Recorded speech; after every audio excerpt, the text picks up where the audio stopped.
Mr. Johnson for the hamburgers and our cheeseburgers. Thanks, Jerry. Thanks to Jerry's. Yeah, thanks to Jerry's, and I need their contact information so I can send them a thank you letter. I asked Ms. Majors if she could put something up from all of us. And Okay. we all could sign it. I got you. And then Giorgio's tomorrow also, too. Okay. Now we have a quorum. Mr. Mathis, Yes, sir. you're on. Great. Mr. President, council members, appreciate the opportunity to be here. Talk about our budget at the port for the next year. You've seen this chart several times. Most of you have. Nothing has changed on it. We've got the same staffing setup that we have had. One change kind of within the makeup is, and it's very small, but the clerk 2 in the billing and receivables used to be 75% security and operations and 25% admin. We've kind of reversed that now since we don't have to do the state criminal history background checks any longer. We still have our security guards that we use from a outside firm. Our budget for the year, we're proposing before grants and other revenues, 2.2, so it's about $200,000 more than what we have budgeted for the current fiscal year. And y'all can stop me if there's any questions at any time. I'll just keep going. On the expense side, we have one small capital outlay item for our vehicles are getting very, very old, and we're going to need to be replacing them a little at a time. We've got port construction projects in there, verse 6 rehabilitation, installation of shore power, and installation of sanitary sewer systems.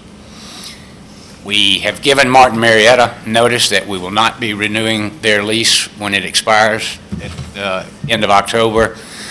This slide shows what that will do to our revenue mix, and based on the increased projections we have for the offshore inland lease and their activities, our revenues will be higher even with the loss of Martin. Are there any other users at the port? There's the CMEX. Yeah, well, we still have several other tenants, Oh. but the one we're showing the big increase that we're expecting would be offshore Okay, I inland. just was trying to get a sense. Yeah. I mean, how much do we get from the other uses of the port? Or what percent is offshore inland, I guess? Well, we're projecting revenues rent of I'm on the expense page. Before grants of $2.2 million, so you're showing offshore inland is $500,000 of that 2.2. Okay, yeah, I could have looked that up. Sorry. Very quickly on that as well. Halcorp, is the Halcorp lease still in place? It is, yes. Okay, and how long is their lease? The Halcor lease is, when we renewed it a few years ago, did an amendment to it, basically it ran for a year and a half. Anyway, where we are now, Council, is that either party can give 12 months' notice. It's on a running basis. So Okay. tomorrow, if they decided they didn't want to be a port customer any longer, they could give us a year's notice, and then they have 6 months to vacate after that year. If we decided tomorrow that we didn't want them as a port customer any longer, we could give the same notice. And is there a list, not within the budget, but that can be provided to the citizens and council of the existing leases, their income on an annual basis? Yes, we and their have a summary sheet of expiration? that. Yes, There's a we do. spreadsheet? Yes. And then my final question, the colors, I guess, I'm trying to figure out, the green is the cargo fees, and the commentary that was back in the budget message talked about phasing out some of the cargoes that you were bringing through traditionally. Was that analysis done when you look at the amount of space available on the port, the rail infrastructure, the highway infrastructure, the Midtown Commerce Park coming on board with, being able to use it, and it already has a rail yard right there, that the put-through cargoes that we had talked about and possibly using that as an inland port facility, doesn't that negate all of that opportunity if you strictly are doing offshore inland in 2013? I mean. No, we're not. This slide is really just to show you that we're going to lose Martin Marietta, but we're projecting an increased revenue from offshore inland that will more than offset that loss of revenue. so this is- All of our other customers are Okay. separate of this slide. And what was the footprint for Martin Marietta in relation to what offshore inland, if you just said a percentage of port space? Martin Marietta's probably is almost 5 acres. Okay, Offshore inland has 36,000 square feet of warehouse, which is a little under an acre, and then 1 acre of outside storage. so 2.5. No, more like 1 3/4. more like 1.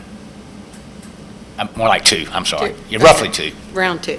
But Okay. in that, though, the Martin Marietta doesn't use the dock as long as offshore inland, is that correct? Right. That's correct. That's what I'm getting at, I guess, is the balance of percentages of use for dock space, if it's a put-through cargo, if it's a parking space, what the long-term plan for the eastern side of the port is, if that could be dredged and bulkheaded so that the parking of vehicles, not vehicles, excuse me, of boats, would allow for vehicles in and out, or train, rail traffic in and out for other users. I'm just trying to understand the new direction. Yeah, and we are looking at the east side along the terms of what you just. So that's kind of a Yeah, it's a long range. long-term thing, but we are looking at in that vein. Thank you.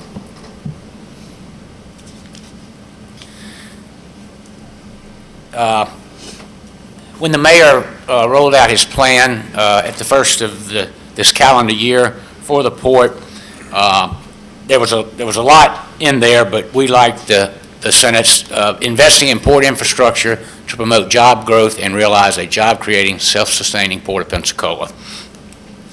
Along those lines, what we've accomplished this year is infrastructure investment of $900,000 in dockside capital improvements. We've commenced $1.2 million in capital improvements to one of our current warehouses that's in the engineering and planning stages right now. And we have initiated $1.6 million in capital improvements. That includes dredging, improvements to our entrance gatehouse, and security camera system improvements.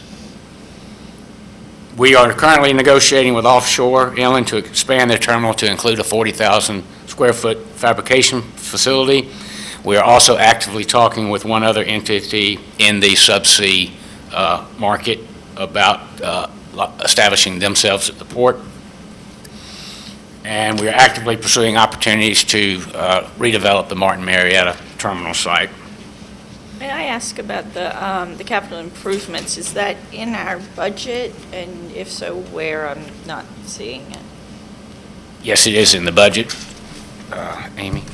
It was $2 million in capital improvements that are being initiated this year that weren't in your FY 2012 budget, because that was a direct allocation from the state through this past legislative cycle. So y'all approved a budget adjustment amendment resolution in, I believe, June, that added that $2 million. And that was the electrical stuff. And That's the 900,000. Right. Part of the 900,000 and all of the 1.25. The other 1.6 is maintenance dredging, that should be in the budget. Okay. And some federal seaport security grant-related Okay. stuff that actually was budgeted for out years, and then the federal government decided to tell everybody that they had to spend it by a date certain, so we had to advance those projects. Okay. And you should be getting, you'll probably be getting a resolution amending the budget later in the year to accommodate for those. Okay, thank you. And as I mentioned, we are currently negotiating with offshore inland for a new lease, and we're doing our due diligence with another additional user in the subsea market. We have attracted additional general cargo. Towards the end of the last calendar year, we exported some gondola rail cars to the coal trade in Colombia. We had 3 vessels of those that were exported. We've had 2 other of those so far this year, and I think today or tomorrow should start receiving 40 or 50 units for the next festival, and we're being told by the customer that it probably will be an ongoing export operation throughout the remainder of this calendar year. We've did well last 3 months of last calendar year, first part of the fiscal year with exporting of the GE nacelles. We had a good first quarter of the calendar year this year. They told us to start that the second quarter and into the third quarter some would be dead, and it has been, but they expect a strong finish for the remainder of the calendar year, so we look for that. We've also have our warehouse number 8 is almost chock-a-block full now of nacelle parts that GE just doesn't have room out at their plant right now to keep everything, so we're providing some short-term storage, which, is providing a decent revenue for us and also obviously creating jobs with the loading and the unloading of the products in the warehouse. Could I ask you a quick question? Yes, sir. I noted there was, y'all were putting in the infrastructure to provide electricity at the port to the ships that are docked there. Yes, sir. Will we generate revenue in the end from doing that? No, sir, no, it'll be more of a pass-through type thing. Go ahead. The port won't generate any revenue as a result of that. We will bill our customer the actual cost. We're not a utility, so we can't make money off of selling power or water. We can only recover our costs. Okay, but we won't be losing anything? Oh, absolutely not. Okay, good. Yeah. And then the other question I had, at one time, there was a great movement on the freezer storage and the import, and that all of a sudden fell off the cliff. Do you see that coming back at any point? I'm sorry, the import in the freezer facility? Yeah, right, exactly. It's exporting. Right. It's still there. It's still there. It's still there. The market is somewhat lukewarm right now, but we had, the first part of this calendar year was pretty busy with that, but the last 2 or 3 months have tapered off a little bit. Is there any reason for why it's so uneven? Right now, the reasoning, Councilman, is that the Baltic states are a huge player in that market. Right. And they, over the years, I think we probably have educated them too well. They're producing a lot of their own poultry now. Okay. Plus, the U.S. producers are seeing competitions from countries such as Brazil. So it's a little bit that the market, the largest market is not as large as it usually has been, historically has been, and we also have some competition from around the world that we haven't had in the past. So we need to give them our ordinance. They can have chickens, but they can't eat them. That's right.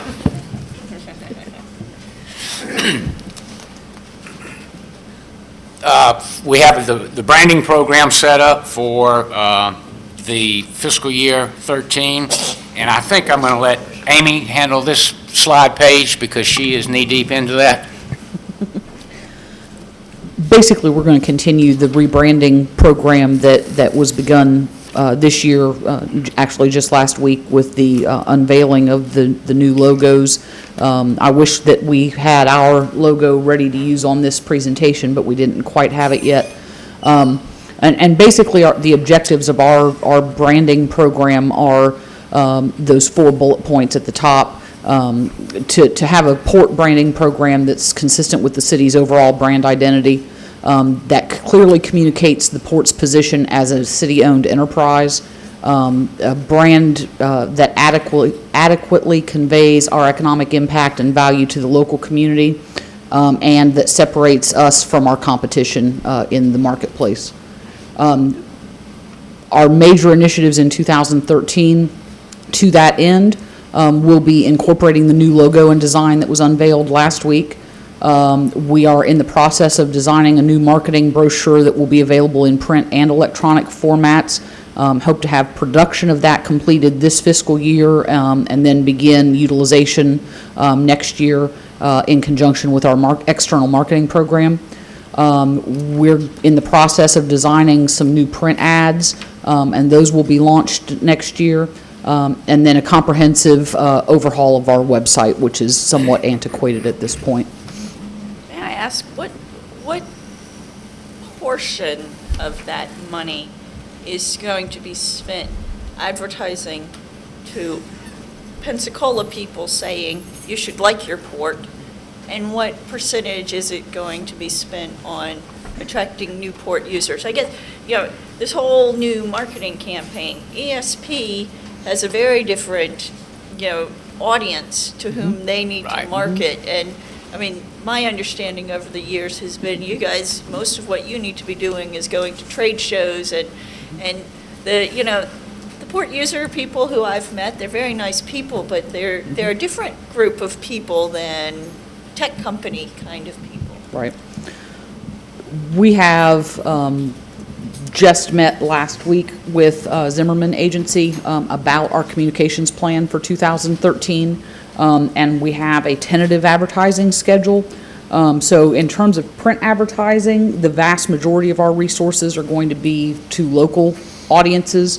We do some advertising in primarily Northwest Florida business climate, about 4 a year, primarily because that is a business-focused publication, so it makes some sense in terms of there may be people who read that publication who are involved in shipping, but it's also kind of one of those local audience type of,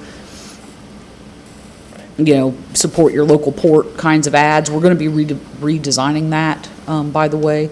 But the objective is as we go through these redesigns and we put materials into place, we reduce our production costs, so that gives us more funding for actual placement. So in out years, we may be looking at doing more both industry advertising and local constituent type of advertising as well. So from what you just said, it sounds like there's going to be a lot of energy and money spent on actually making the ads this year. Yeah. Maybe not so much in printing the ads this Correct. year. Correct. I had No, a tag-on question. go ahead, I'm sorry. Sorry, just on that, on your meeting with Zimmerman then, because it dawned on me, I had looked at their website way back when we first started talking about them. What other ports they have marketed and what I know you just explained the local and sort of small region focus, but the national and international focus. Actually, Amy, I think you might have misspoke. I think you said the vast majority would be local. I think you meant to say. I think I said the vast majority would be external, and we would advertise a small bit locally. If I Oh, said I it the other, understood it no, if I said it the other way around, I You said it apologize. backwards. Yeah, you basically said, we got to make sure everyone in town likes the port. No. Okay. We're doing a small bit of advertising locally, and Local. most of it will be external to the Okay, good. to the shipping That's why I asked community. that question, Yeah. because I thought, well, what are we doing nationally and internationally, so. Yeah, and to Dr. Pratt's issue on the branding and having different audiences out there, this is definitely not my world of work, but as a layman looking at it, the parts of it that make sense to me, whether you like the new logo or not, and I've heard different people taking different sides with it, it does kind of make sense, though, that whether you're in the maritime industry or you're a gas consumer, or you're looking for a destination to come and vacation or purchase a second home, is that when people see that, no matter what magazine they're in, they think Pensacola. Not Pensacola Port, Pensacola Energy, Pensacola Beach, Pensacola Historical, is that they think Pensacola. And it's something that's recognizable in every single magazine. And the more they see it, the more Pensacola gets recognized there. That's just my thoughts. Yeah, but unfortunately, the chamber's advertising in a different logo and such. Well, and That's a totally different topic. hopefully there'll be some sort of joining together on that, I would hope. As to the question of the percentage of the total advertising dollars that's being spent on kind of creative and actual placement, creative is included in the agency fees. Right. So I don't have a specific breakdown because agency fees, again, is all creative. But we are spending right at $30,000 in ad placements next year. Of that, about 2,500 or 3,000 is local. All the rest is to the industry. And then the remainder of the ad budget is for creative? Correct. Creative, print production, which is marketing materials, and the website redesign initiative. And how much did we spend in previous years on ad placement? I don't have it specifically without looking it up, but it would be significantly less.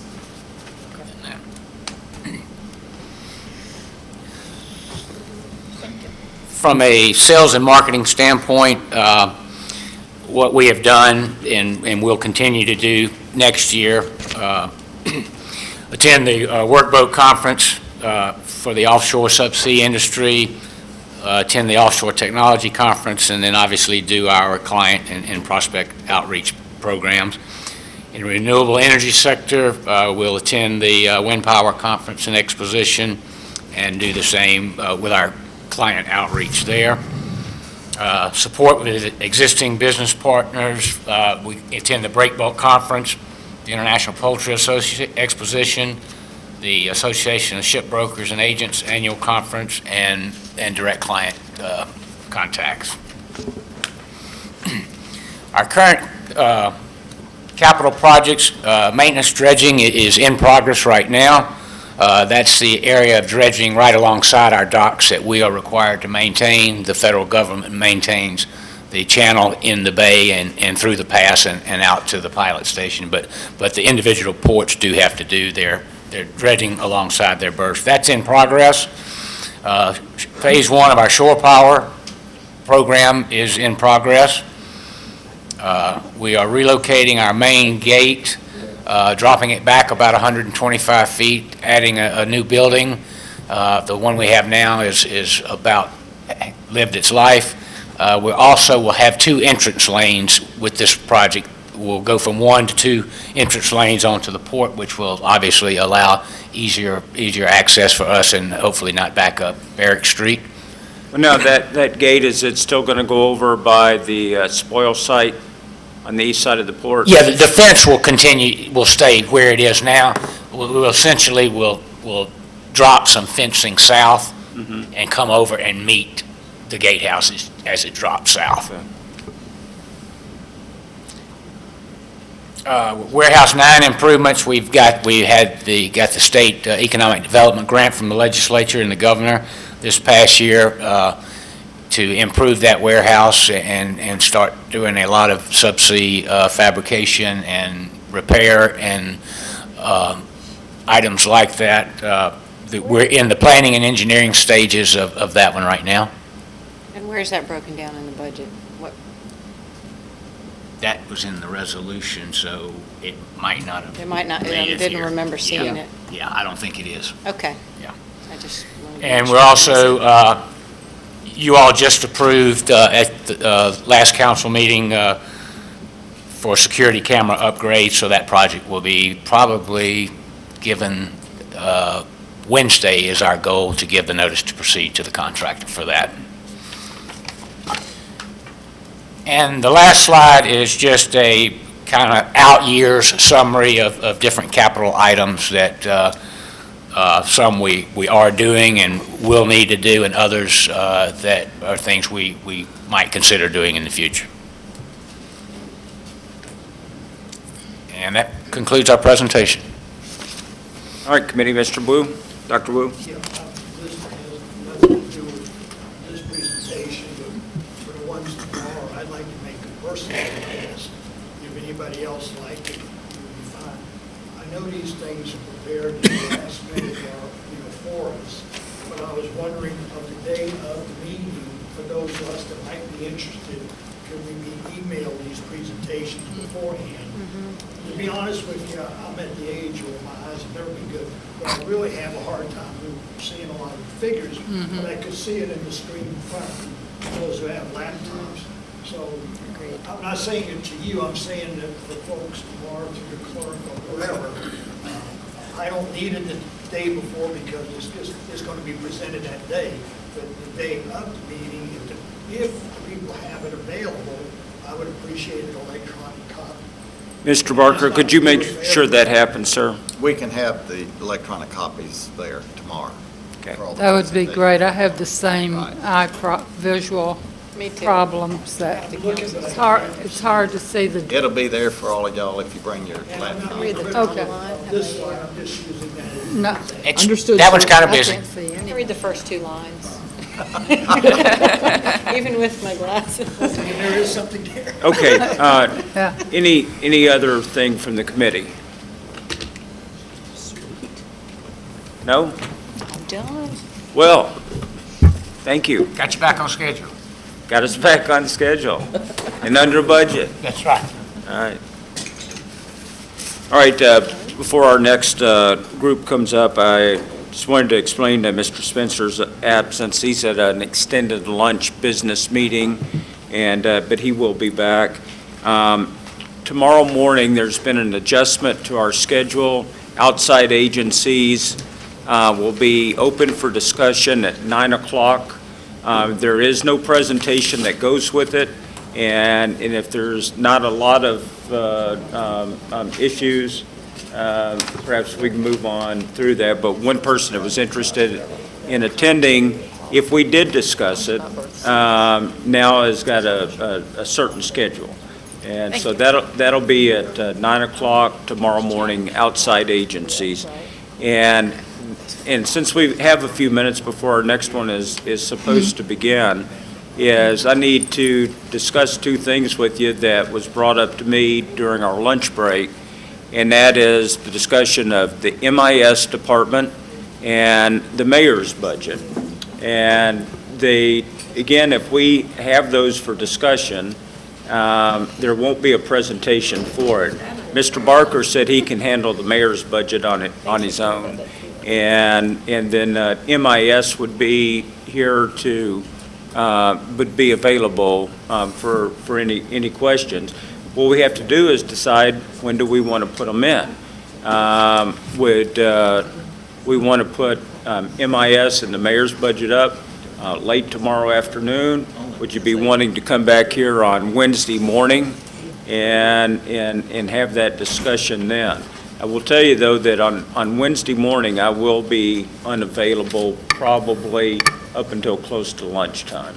And then actually, in the Wednesday afternoon, I'm somewhat unavailable too, later in the day. But anyway, we don't necessarily have to go to Wednesday.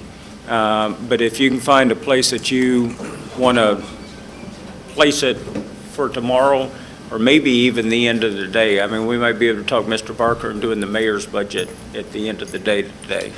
What's your preference? We're going to do outside funding agencies at 9 o'clock, and then the CRA after that, or? Yes, Okay, so. There is no presentation with the outside agencies. It's just if we've got questions, Mr. Barker will be able to handle all of that. Okay, I do have some questions about the outside agency, so I'm glad we're bringing that up. Now, I'm willing to stay tomorrow afternoon and get it over with, rather than coming back Wednesday to do the mayor's budget, but that's just, I can do either one. It doesn't Yeah. matter to me. I'd prefer to do it tomorrow. For tomorrow? Tomorrow? Here, here. Yes. Okay, so we'll just get it all wrapped up at the end of the day tomorrow. So at the beginning of tomorrow will be outside agencies. Add to the end of the schedule tomorrow, before the public's open forum, mayor's budget and MIS. Okay, thank you. Okay. All right. Thank you. Who Mr. do we have President, next? Yeah, Ms. Mack? Yes, excuse me for interrupting, but there's a major department, unless it is being handled by someone else, that we're not getting a presentation from, and that's sanitation. It is not on the schedule at all, and that's why I wanted to interject that here. That is correct. There is no presentation plan for the sanitation department this year, unless council wants one. Is there a reason why? We were looking at the schedule and the changes from the previous year's budget, and there are no rate increases planned, so we did not put that as, but there again, if you would like Mr. Moore to be here to answer any questions, we can have him It sort of be like an open forum at the end of tomorrow. We'll try to do mayor's, MIS, and sanitation for any Okay. questions you have. Be glad to add those to it. We may have some citizens who would like to ask some questions, even if we don't. I have him here also. I'm sorry, please, ma'am. please, thank you. In fact, even though there aren't numbers, there aren't significant changes or any changes, the importance of these, I think both for council and certainly for the public, is a report on the activities of the previous year and what has been accomplished. And because recycling is so important, we are not therefore, without a presentation from sanitation, we are therefore not getting any report on increased recycling load, how are we doing, what's the forecast for the next year. And I, as someone who cares about the environment and recycling, would like to hear that, as, this is the annual report from the department. So, and that's something that, in a question and answer period, Mr. Moore might not be able, unless he knows ahead of time, might not be able to have his information with him. So that is what I would plead for, some presentation from sanitation. Thank you.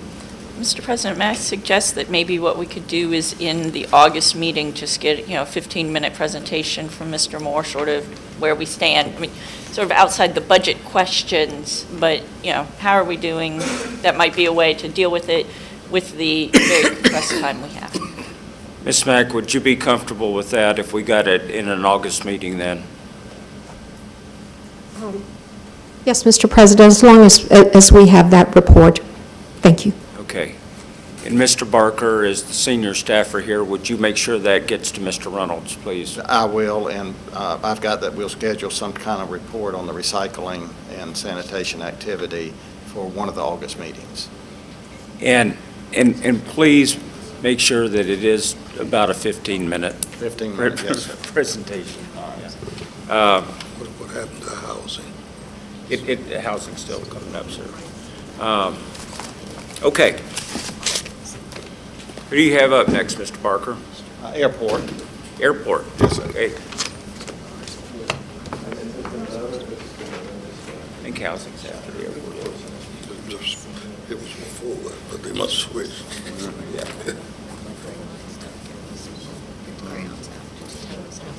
Oh, I'm sorry, Ms. Crawford. That's okay. I was looking for you. That's okay. Okay, go Are you ahead. ready? Yeah. Thank you very much for having us here today. It's a pleasure to present our budget for FY13. This is my favorite slide. I like to show people where we've come from, where we are today, and your latest addition is the new sign at the airport. And notice that does have your new logo on it.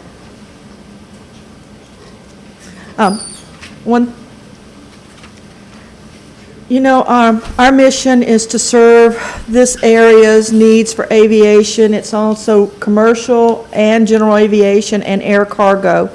And we do serve a market that is not specifically only Pensacola. It is from the Mobile Bay to the Destin Harbor. And there's over 1.8 million residents that we draw off of in South Alabama and Northwest Florida. We do have your most comprehensive flight schedule of anywhere along in the region. There are currently about 84 operations a day at the airport, or 84 arrivals and departures. This brings it into perspective about Pensacola International Airport. An airport can only be as successful as the amount of seats it has serving its market. As you can see, we serve we have as many seats coming out of our airport as our two neighboring airports combined virtually. That we've held pretty well consistent. There are times that the flight fluctuates or the schedule fluctuates. We may have one more flight at a certain time, or they may bring in a 757 instead of an MD-88, but basically our seats. And that was as of July of 2012. And we watch it very carefully. In fact, we were very pleased to know that we were up over July 2011 by one seat. Your passengers, Again, it's a reflection, if your seats are there, the fares are there because of the operations and the competition, and we do serve about as many passengers if you were to take the two airports and combine them. Last year, you did see a fluctuation at our airport to our east, and that was because there was an airline in there for a few months. But that has been, when that airline left, you've seen a reduction in their passengers and their activity. Your airport is fully functioned and fully supported by the revenues that we generate at the airport. Our staffing remains somewhat consistent with last year. We do reflect on here our police department, but again, we pay 100% of the services associated with the police department and fire department, but you will actually see their numbers reflected in those two departments' presentations, the fire and the police. Our law enforcement presence is dictated to some degree by TSA requirements, Transportation Security Administration requirements, being able to respond to the checkpoint. Our fire department is a response or a reflection of our requirements by FAA. At any given moment, within 3 minutes of a signal, your fire department has to be at the centermost point of the airport, dispensing agent if there was an incident. They are not, their sole function is to be able to respond to aircraft incidents. If we were to have a fire at the airport, at the terminal building, we would be supported by the Langley, by the 9th Avenue, and also by the Summit Fire Departments. There is one other department in here that is virtually required, or to a great deal, by our 139, and, well, there's, every bit of our activity is a function of Part 139, which allows us to be a commercial airport and receive commercial aircraft. Very specific guidelines. Our grass can only be a certain height. We can only have so much of a grade change between our runways and our grassy areas next to it. We can only have so many lights out in a row, or we would have to issue a NOTAM, which is a notice to airmen. And then also operations, they do a daily check of our runways. There's several times during the day that they have to check it. They have to check it first thing in the morning. They have to check it after an incident, and they have to check in the evening. They also handle wildlife issues. And then FAA compliance, other FAA compliance issues. How many coyotes do we have now? Sir, we work very closely with USDA. They've actually completed a wildlife assessment. Now we're actually implementing their requirements. One of the things that will benefit us is, as you will see later on, the stormwater improvements that we're going to be doing, and that we're going to be doing some improvement to our pit. And I think that's going to help us to a great deal. They are still there. We try to keep them on property. The airport is very unique in that I will present this budget to you, and then in a few weeks, I will present a similar budget to the airlines. And at that point in time, we will be in discussions. Normally, the budget that I go back and we end up talking with the airlines is lower to some degree, only in that it helps us to operate with a little less with our landing fees. We come in and try to figure out additional ways to cut funding. This is where our revenues come from. Our agreement with our airline is that if we have a shortfall in any given year, that the airlines will make up that difference with the landing fees. If our aircraft traffic drops down on our commercial airlines, then it stands to reason that the cost per landing or the landing weight does go up. And so you have seen a significant increase in the landing fees at our airport in the last few years. Some of it is because of the way that the number of operations drop down. They understand that we have a budget, and at the end of the day, if there's a shortfall, then the landing fees make up that shortfall. We still remain competitive with our neighbors. Can you clarify that line item? Just when you look at it in 2010, 656, almost 657. Let me see if I can get back to that. It's on page 180. And then actual was 1.2, Yes, ma'am. and. It's actually going to be higher this year than the 742,000. We That's did what a I rate wanted to know. adjustment last year at Okay. the end. Well, toward the very, I think it was in October, we did a rate adjustment. So it's trending towards. It's trending higher this 900, year, and or- it will be higher again next year. So And over also- a million? Yes, Or- ma'am. Okay, so will it be more in line with what 11 ended up being? Yes.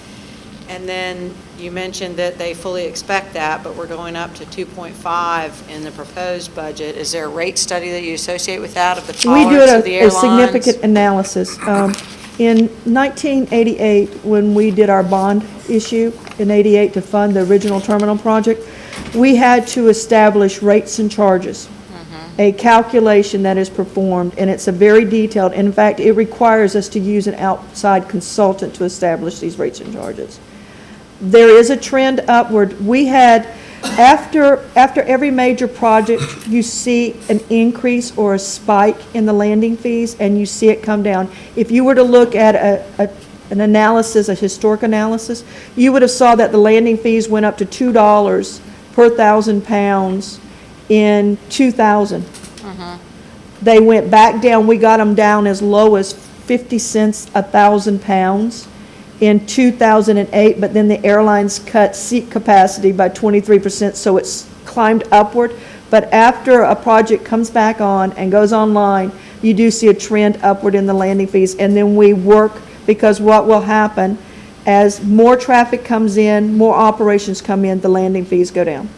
But we're still in line with being competitive with Mobile and We Fort are, Walton we and are other one of the areas. lowest ones along the area. The only one that would be slightly lower is Mobile, is Fort Walton, because it's on a reservation, it's on a military, and they do not provide firefighting, or they don't maintain the runways. They're, because they only operate off of the property where their terminal buildings are. So they are slightly lower.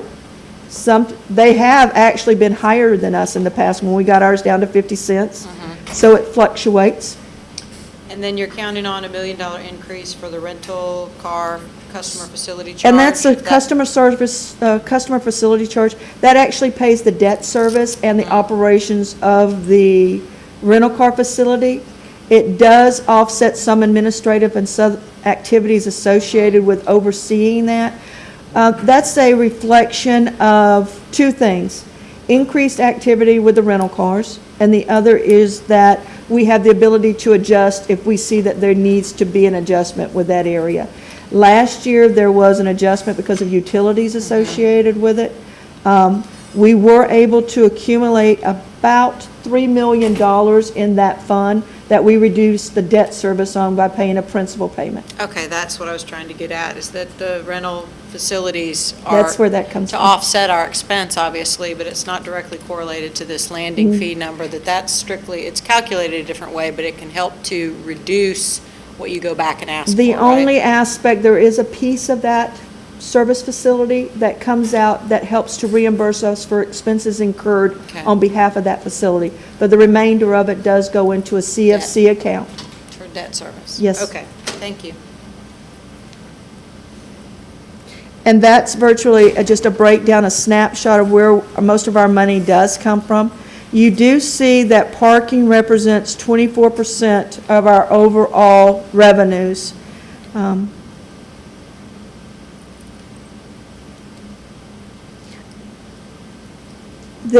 Those are the main programs that we have for our expenses. They reflect the same thing that we've had in the past. It's admin, maintenance, operations. We do call security now, and that does include the police department expenses. Our debt service, allocated overhead, and our grants and our other capital project assistance. Personnel basically remains in line.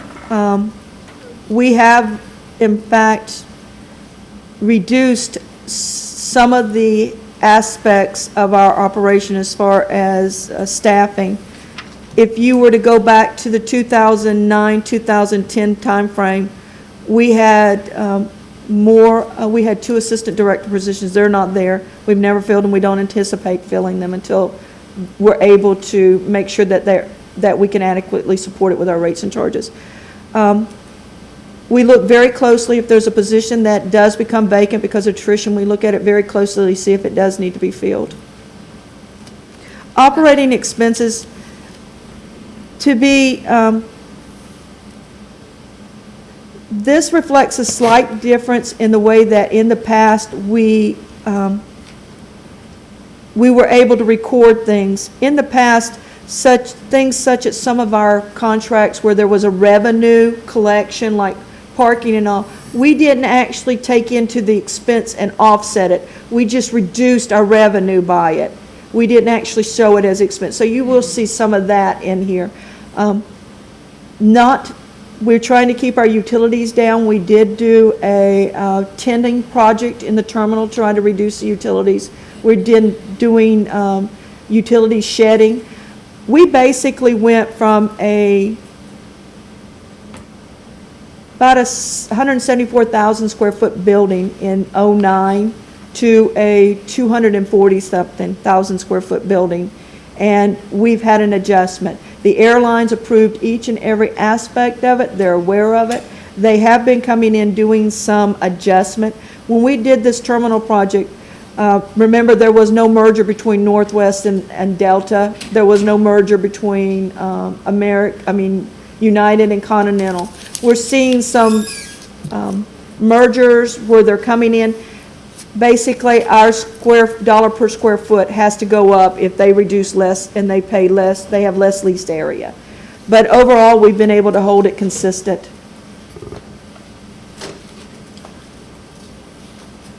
Upcoming project.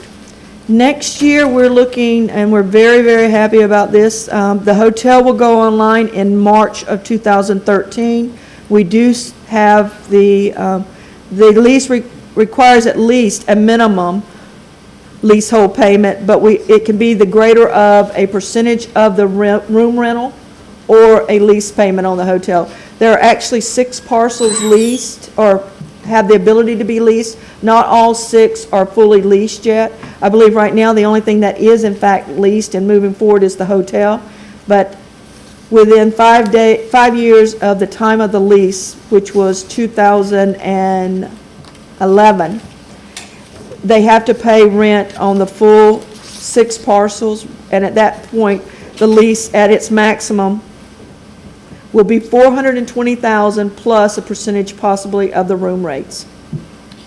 Could you refresh my memory on that, the Innisfree or whoever? Sandspur, I was thinking Larkspur, but is in charge of marketing that and such. And then are the lease rates already preset, or are they going to be negotiated with the airport once? Your lease rates were set based on an appraisal, and they are for 5 years, and then they have to be adjusted after 5 years.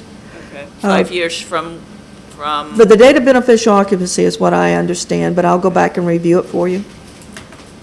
That was a very detailed lease. There were some things that we had to make sure that we have in place. The only thing that we have not completed that has to be completed by the date of beneficial occupancy is the covered walkway from the garage over to the sidewalk adjacent to that hotel area. And we are planning on starting that in the fall of this year. And it will also serve as a covered walkway to the new surface parking lot that we're going to be installing. That's what it looks like. I stop by every day to take a picture of that thing. Send it to our office. I can. Your parking improvements, Council, you approved last week for the construction for that parking lot. We will be bringing back a contract for the landscaping and I think the lighting on it. But we're moving forward with it, and it has to be, that parking lot has 2 purposes that it serves. It helps us because there are times last year that we came very close to filling our entire parking lot up. and we don't really have an overflow area for parking. So that's going to provide that. But there are repairs that I need to do to the garage and the existing surface lot that I cannot do now because I have no place to displace parking. When this gets into operations, we'll be able to pull down certain areas of the parking lot and the garage and make our improvements.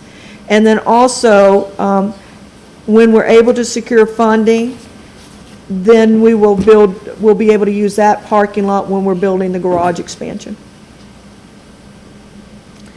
We will be looking at funding of parking lot improvements, that surface lot, and again, that covered walkway.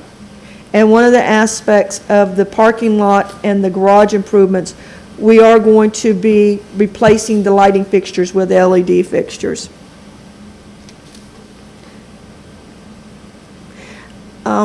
Just to give you an overview, our master plan was last updated in the 99-2000 timeframe. We were looking at updating our master plan in '08.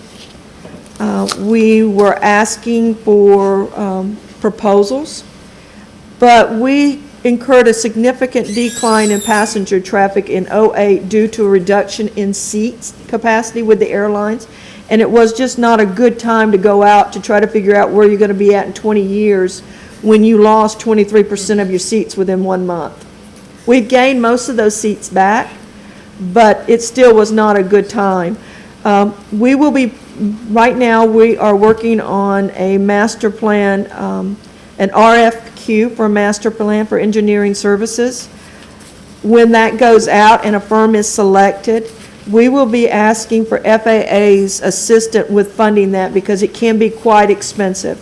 And they have to have a part in this process because that is actually our guiding documents that the FAA holds us accountable for. And what is the largest equipment that this airport can hold? You know, we routinely handle 757s. We can handle 47s.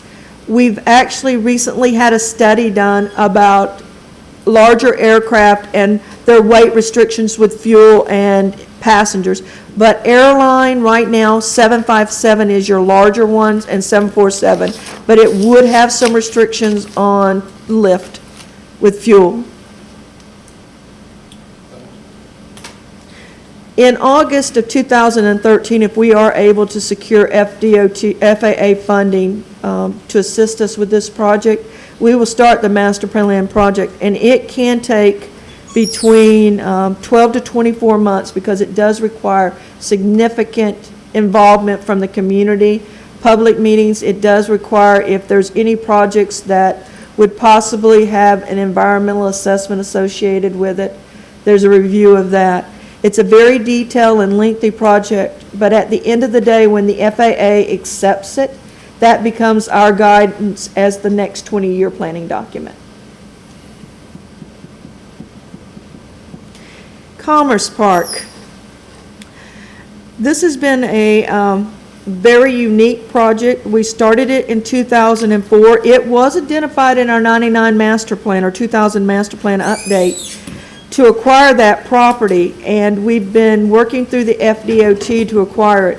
We are primarily focusing now from the air lane down as our phase 1, and then we're focusing on homeowners, interior homeowners, and we've been having public meetings with these individuals, trying to make sure that they stay aware.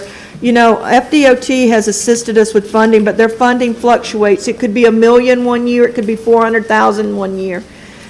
We are in discussions right now with them to assist with additional funding, trying to speed up this process, because these homeowners, virtually everyone in that area wants to be relocated. We do acquire homeowners and residents through Part 24, so we do pay for their relocation.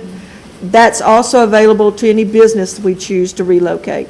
But as in the past, we bring each aspect of this to you prior to acquiring them. Everything that we do is contingent on your approval. Yes, sir? Yeah, thank you, Ms. Crawford. Yeah, one thing I want us to keep in mind as we move forward with this airport commerce park is a situation that happened to me, and I'm real concerned about it because I've had a couple of people talk to me about this, and that's that the property owners that are left there as properties are acquired around them from the airport, their property in reality has already been taken without us taking it. Because what happens is there becomes only one buyer for that property as they move forward. Everyone else knows that their property will be acquired by us eventually. And so that if they went and tried to sell it, say to a doctor, to put a doctor's office there, a doctor's not going to be able to buy that piece of property because they're going to say eventually this property will be taken for this airport commerce park. So I can't make a capital outlay for equipment, et cetera, and make it financially feasible to do that. So what concerns me is, as we move forward, and I was actually a victim of this very situation, is that we've taken property without actually taking it, in a sense. And I think that we're leaving ourselves open for some legal issues, and that's why I hope that we can speed this process up. I just, I've had a couple of people talk to me about that, as I've spoken many times about eminent domain issues and property rights. I think that we have to be conscious of that, and I just hope that we can move these along as quick as we can. Again, these property owners that we don't own that property, they're just captive there. They're there, and we really need to try to move along with these acquisitions as quickly as possible. Thank you. Councilman Johnson, I understand what you're saying, and the main thing that we've been working on is we understand that we are working in partnership with this community. I've actually had extensive discussions with DOT to see if they could help us speed up the funding mechanism on this. And I believe that the mayor is very aware of it and his staff, and they're also trying very diligently to help us get additional funding. Well, one of the owners in that area, in that neighborhood, who also represents another large owner of property in that area, I think is already starting to make legal contact, or speak to attorneys about that. So I think that, we're leaving ourselves open for lawsuits, and I hope it doesn't go that way, direction, but I can't share this with the rest of my council people unless it's publicly done. So I just think that we need to be very aware of that. Thank you. Thank you, sir. You mentioned you're looking at or trying to increase the rate, and so this has all been funded through the FAA? No, FDOT, Florida Department of Transportation. Okay, and what do we think the chances are that they will be able to come It's through? very favorable. Okay. And how? We just keep going back to them and explaining the potential for this area. We were able to secure UPS, and I think that really works toward that they now see that we are viable for different activities, and it has brought to light that there is need to go ahead and acquire it, because quite frankly, we get contacted on a routine basis for not for this area, but for people to operate at different aspects and different function within the airport. And we just need to make sure that FDOT is aware of that. And will you refresh my memory, how much they have provided us each year, and how much do we think it'll take to finish it? I know that my estimates right now is that it would probably take about $16 million to acquire the rest of the property. They have been funding our project since 2004. They probably have about $9 million that they've committed through 2013. So. It's about $1 million a year. Okay. And is this something that the airport is able to get bonding for to accelerate?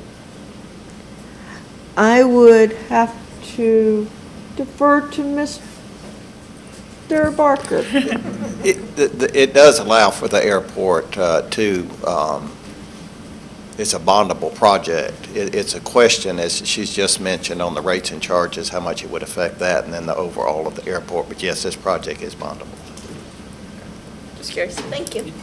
Excuse me, if I could also mention one other thing. I look at the bottom of that map right there, and it looks like we have contiguous pieces of property there. So that to me would be very ripe for annexation. We talk about annexation, and that bottom part right there of the map there, I think that we could annex that into the city quickly and painlessly, since the airport owns that property, and We do not own the ones in pink yet. We are in negotiations with the one in pink. You've already approved the ones in, two of the ones in orange. And we realize, and as soon as those are acquired, we would look at annexation, anything that's contiguous to the airport. right, and the other thought when I look at that, as I think of safety and police protection, et cetera, and people that live in that particular area, who do they call? If they're one of the white pieces of property there that hasn't been acquired yet, I mean, if they have an issue there, some kind of public safety issue of safety there at their home, it can get very confusing too, and that becomes a concern of mine also. We during all courses of our conversations with them, they are in the county.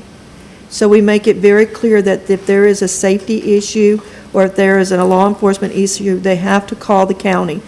On a routine basis, our police officers go through there 2 to 3 times a day just to check on our properties.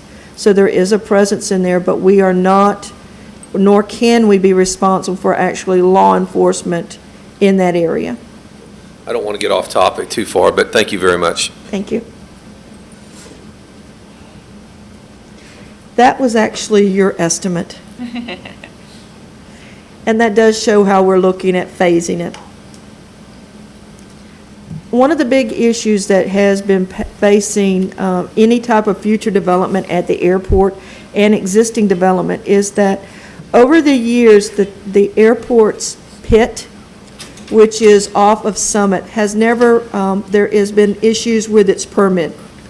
And because of those issues, we are required to put in retention ponds and detention ponds with every construction project that we undertake. In an effort to get to a point that we can fast-track development on our airport, we are going to be working through the city.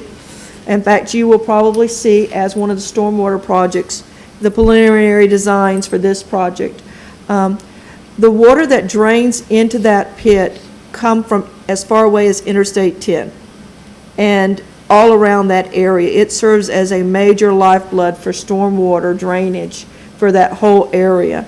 And we're going to be working very diligently with DOT, the county, and again, the city to secure and to permit that pit, to do any modifications that are required, and to be able to have that in hand so that we can fast-track any permitting required for our property and then our development on the airport.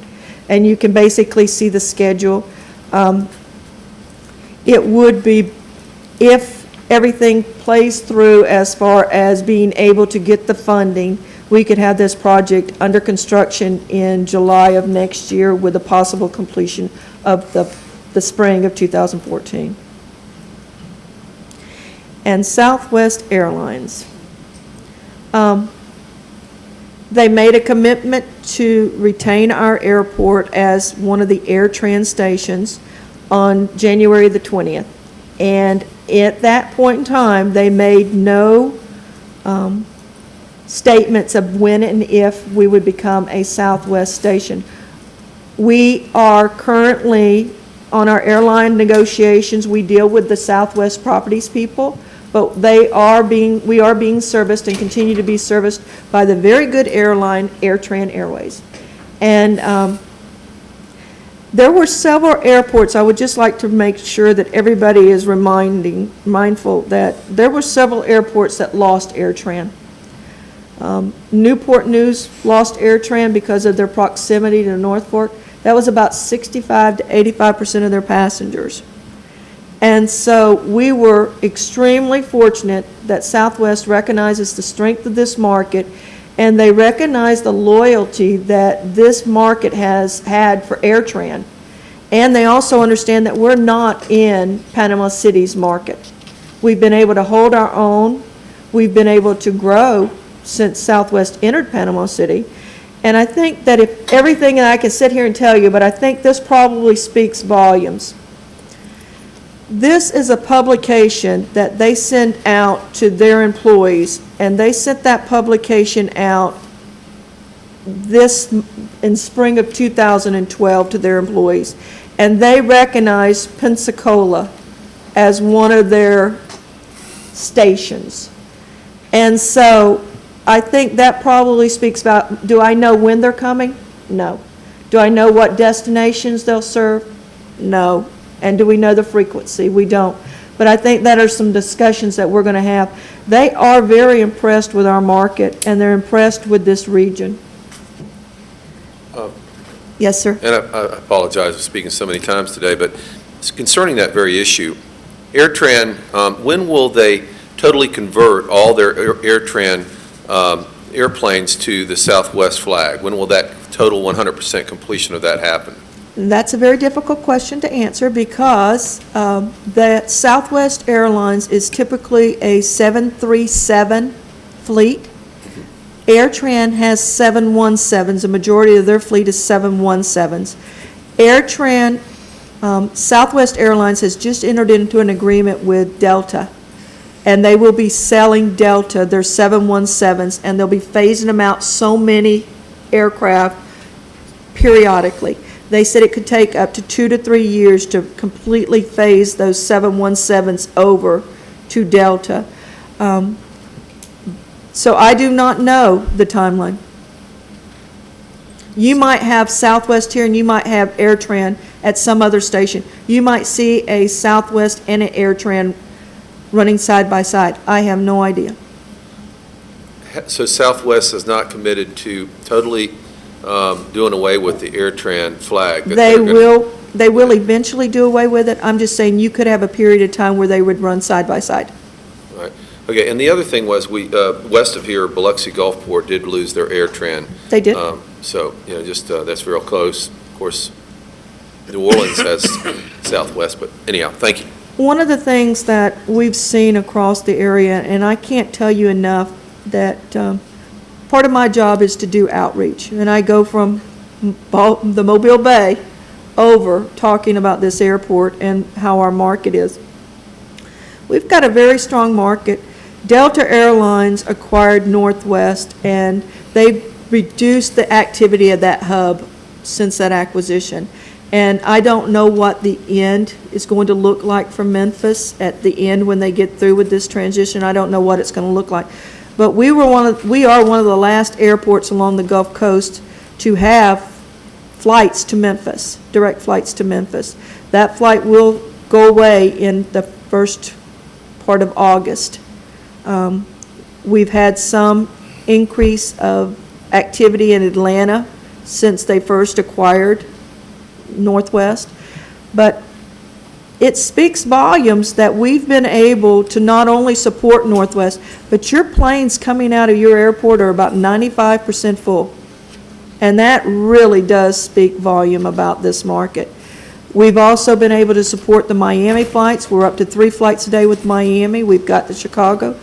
We've been doing very good. The DC flights, that was our #1 underserved market, and now we have both Reagan and Dulles. So if you could take anything away from it, just know that you have a strong market and it has reflected well in your airport. Questions? I just want to make a statement. I should have done this after everybody's spoken so far, but I want to commend you for the fine job you've done. Thank you, sir.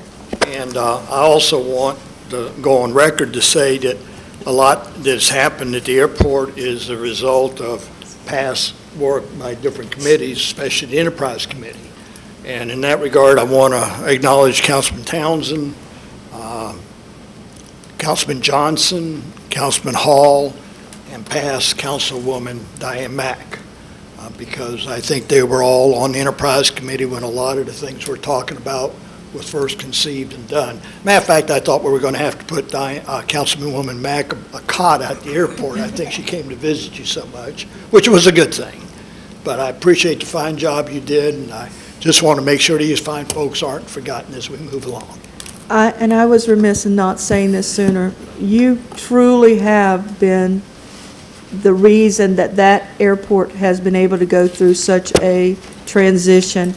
If you could remember back to where we were 4 years ago, and then look at We actually have people that come through that has not traveled through in 3 or 4 years, and they come through and they step back to look and see if they're in the right place. So every day, you're getting comments about what a good first impression you've made for the community, and it would not have been possible if you had not allowed us to have our contracts with Green Hut Construction Company, and for us to be able to move as fast and as quickly as we were able to do it. Thank you, Mr. Vice President. I was wondering about the advertising budget for the year.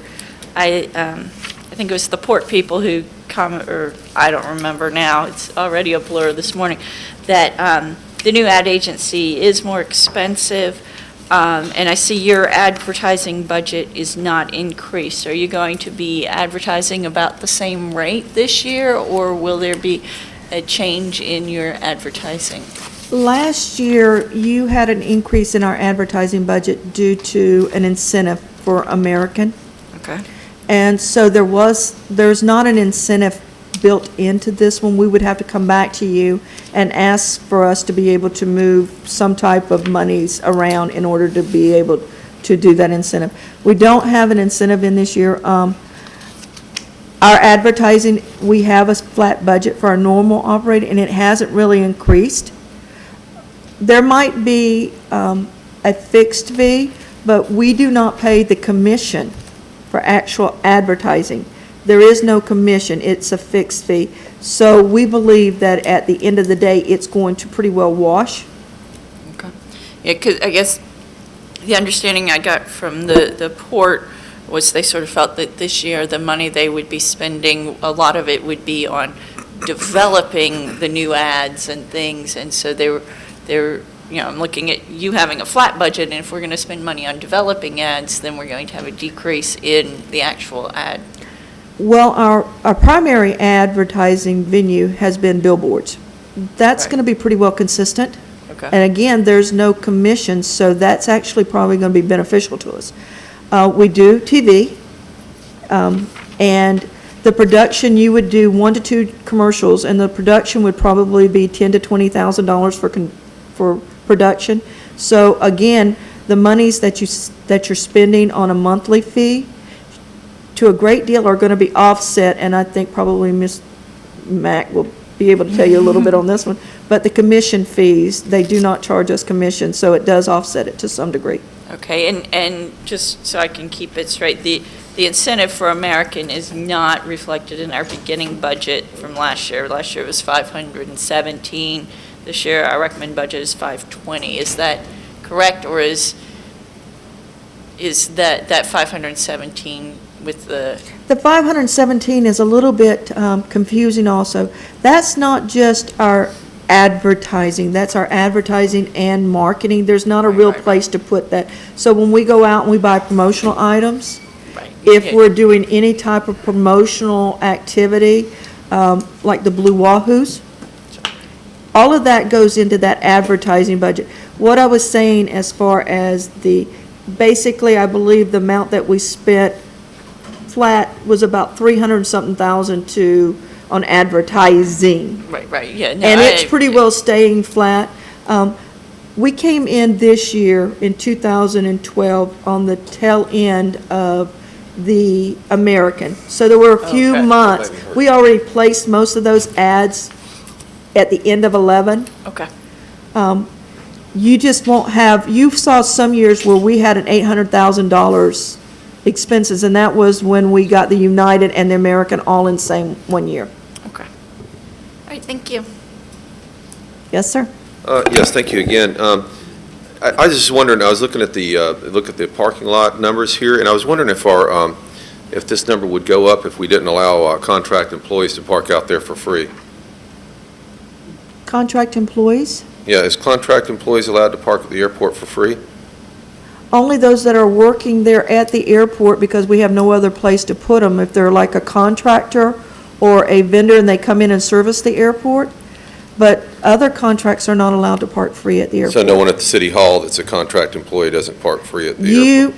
You have the ability to sign off on your parking tickets. Mhm. There are a list, and I can provide you with a list of individuals that are able to sign off on that. That'd be great. If you could email that to the city council, we'd appreciate it. Thank you. Okay.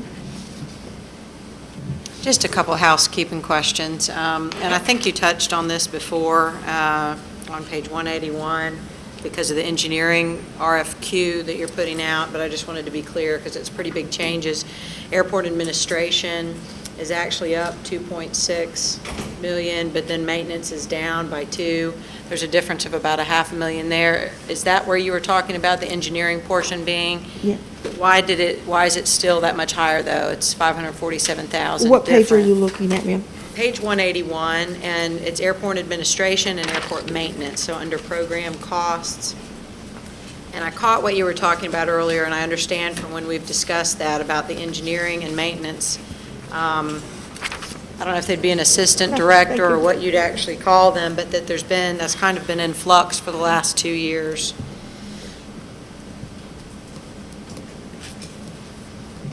What page you on? 181. 181. Yes, and it's under program name, third and fourth one down. Do you see what I'm talking about? I do. The increase and then the decrease, and I thought they're offsetting because of what you said, engineering, where you're It's- allocating those expenses right It's now. also in the past where we had, hold on just a moment before I tell you something. Okay. Michael, will you bring me a book? And then while you're waiting on Michael, there was 800,000 increase in operating expense, and I'm sure that's just square footage that for the It is. expansion. And will you reduce that? I know you had utilities was a different section, but will that come down, or is that a permanent increase? It's, nothing is a operating. permanent. We try to look for ways So, to okay. increase to, Okay. just a moment.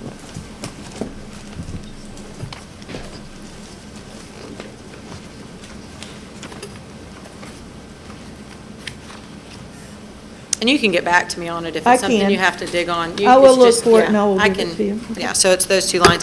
And then the other things, just really quickly, were overtime. This is on page 186 for council members. Do you anticipate that going up from the 227,000? Last year was 320. I mean, is that a pretty consistent number for overtime expenses that you show? The main overtime expenses we show are for the police and the fire. Okay, and because fire, that's just contractual Yes, it because is. of their holiday pay It's being their overtime pay? scheduling and their numbers, their automatic or their required overtime, and then police. Maintenance has some overtime, but it's pretty limited. Okay. And then professional services went up by $250,000. Is that permanent as well, or is that some special? I will give you Study, a break rate study, of professional services. Hold on, Yeah. Jack, I can give you that one.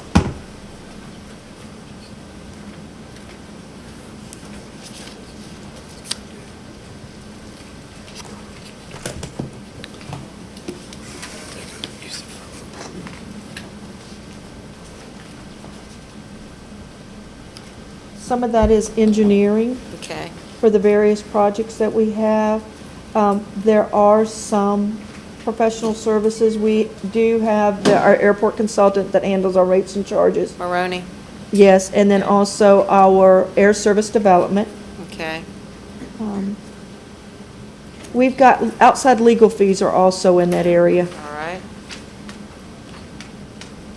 and that's probably where a significant amount is. Okay, and then my only other question here is the next page, 187, there's a couple increases. Other contractual services, 427,000 increase. And then it appears to be a new accounting method, so maybe Mr. Barker has to talk about, under 9661 and 9665, land for 820,000 and machinery and equipment for 140.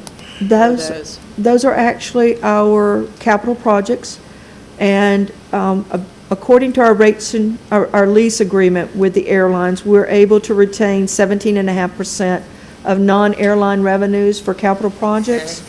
And we identified projects such as the matching funds for our FAA grant and our FDOT grant. And then the rest of it, we focused on that land acquisition program because we truly do Okay. want to escalate that. So that's what that is. Okay, and then contractual services, did you answer that one? Did you ask a question about 9135? No. you didn't have anything budgeted in 2010, you had some in 2011, nothing in 2012, now you have some 2013.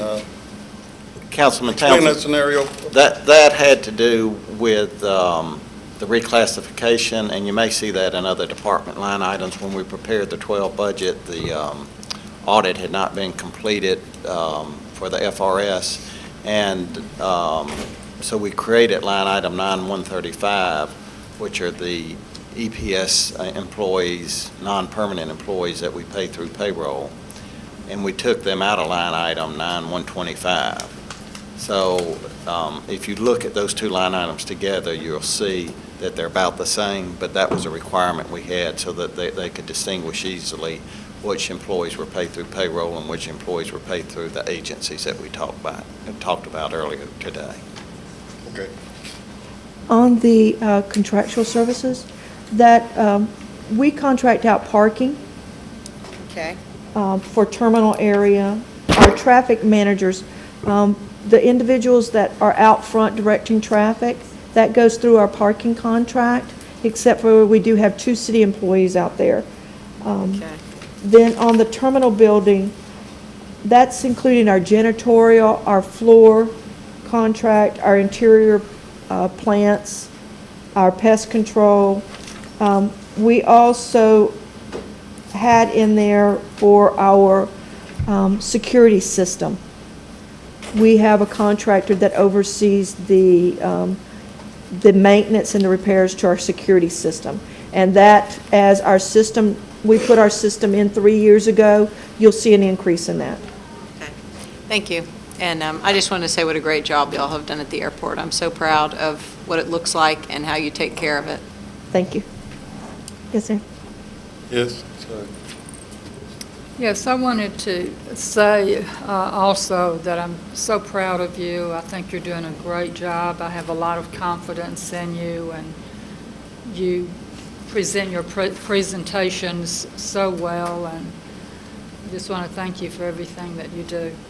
I just had a couple of questions. One was line item 9355 for agricultural supplies, Yes, ma'am. and that's gone up $40,000. Is that because you have more landscaping now, or? No, ma'am. Actually, that is a result of that USDA did a wildlife hazard study for us, and they made some recommendations about additional herbiciding and additional spraying and things of that nature out on the airfield, different types of activity trying to reduce the birds and the other wildlife out on the airport through the application of some of those things. Okay. The other thing I wanted to ask you, just one more question. Well, actually, one comment. I would like to know more about the lead lighting, because I think our Environmental Advisory Board needs to know every time we do something that's environmentally friendly, we're trying to do kind of an audit of that, because those are things that can get us points if we go for the Florida Green Building Coalition certificate.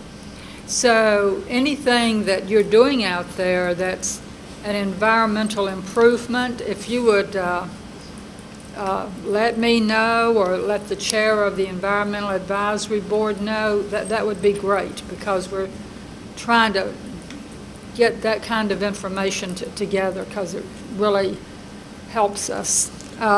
We just sent a listing of projects for the green report that was requested last week or 2 weeks ago. I'll forward that report over to you that Okay. shows you everything that we've done recently, that'll be including when you put in your rental car facility, we use reclaimed water for the landscaping, and then also we use recycled water for the car washes. That's So I'll fantastic. send that all over to you. And the EAB meets Wednesday, and if you can share that information with me before then, I'll make sure that they get it Wednesday. And just one other thing, under personnel, do you still have an attorney who works for the airport? I know that Mike Godwin used to be the attorney for the airport, and I think he left. Is he going to be replaced, or? His position was actually a properties within the properties department, and he did a lot of other things. He assisted with all of our, the formulation of some of our documents, and then they would be reviewed by the city attorney's office. But we're not anticipating, due to scaling back, we're not anticipating replacing that position. Okay, I was just wondering, I felt that he provided a really valuable service, and I assume that you have someone in there who is doing the same thing that he was doing, so. Staff does prepare the documents, and then we have them reviewed by city attorney, or Okay. if there's an outside firm, we have them look at it. Okay, great, thank you.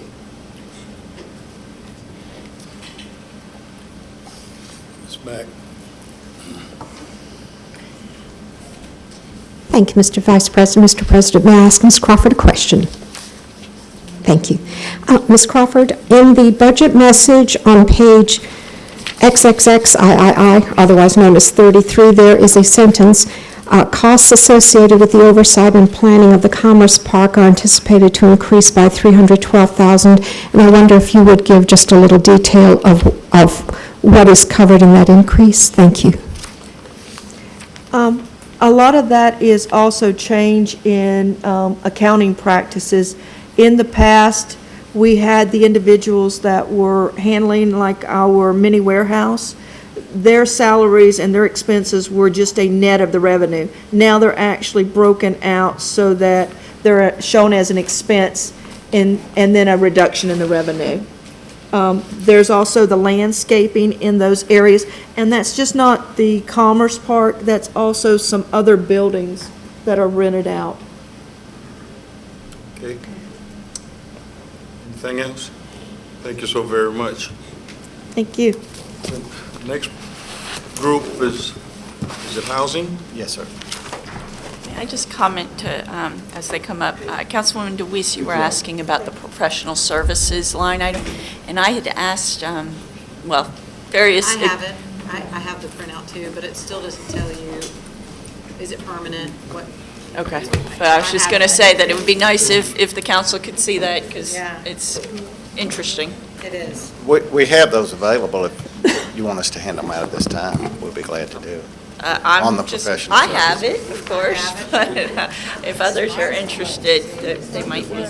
It's the breakout of professional services Throughout the budget, so you take a like, number here, off the budget. except of course for in this one, Yeah. it's a generic one. Okay, where is that? They have it, they'll pass it out Oh, in they're a little passing bit. it out, okay. They'll pass it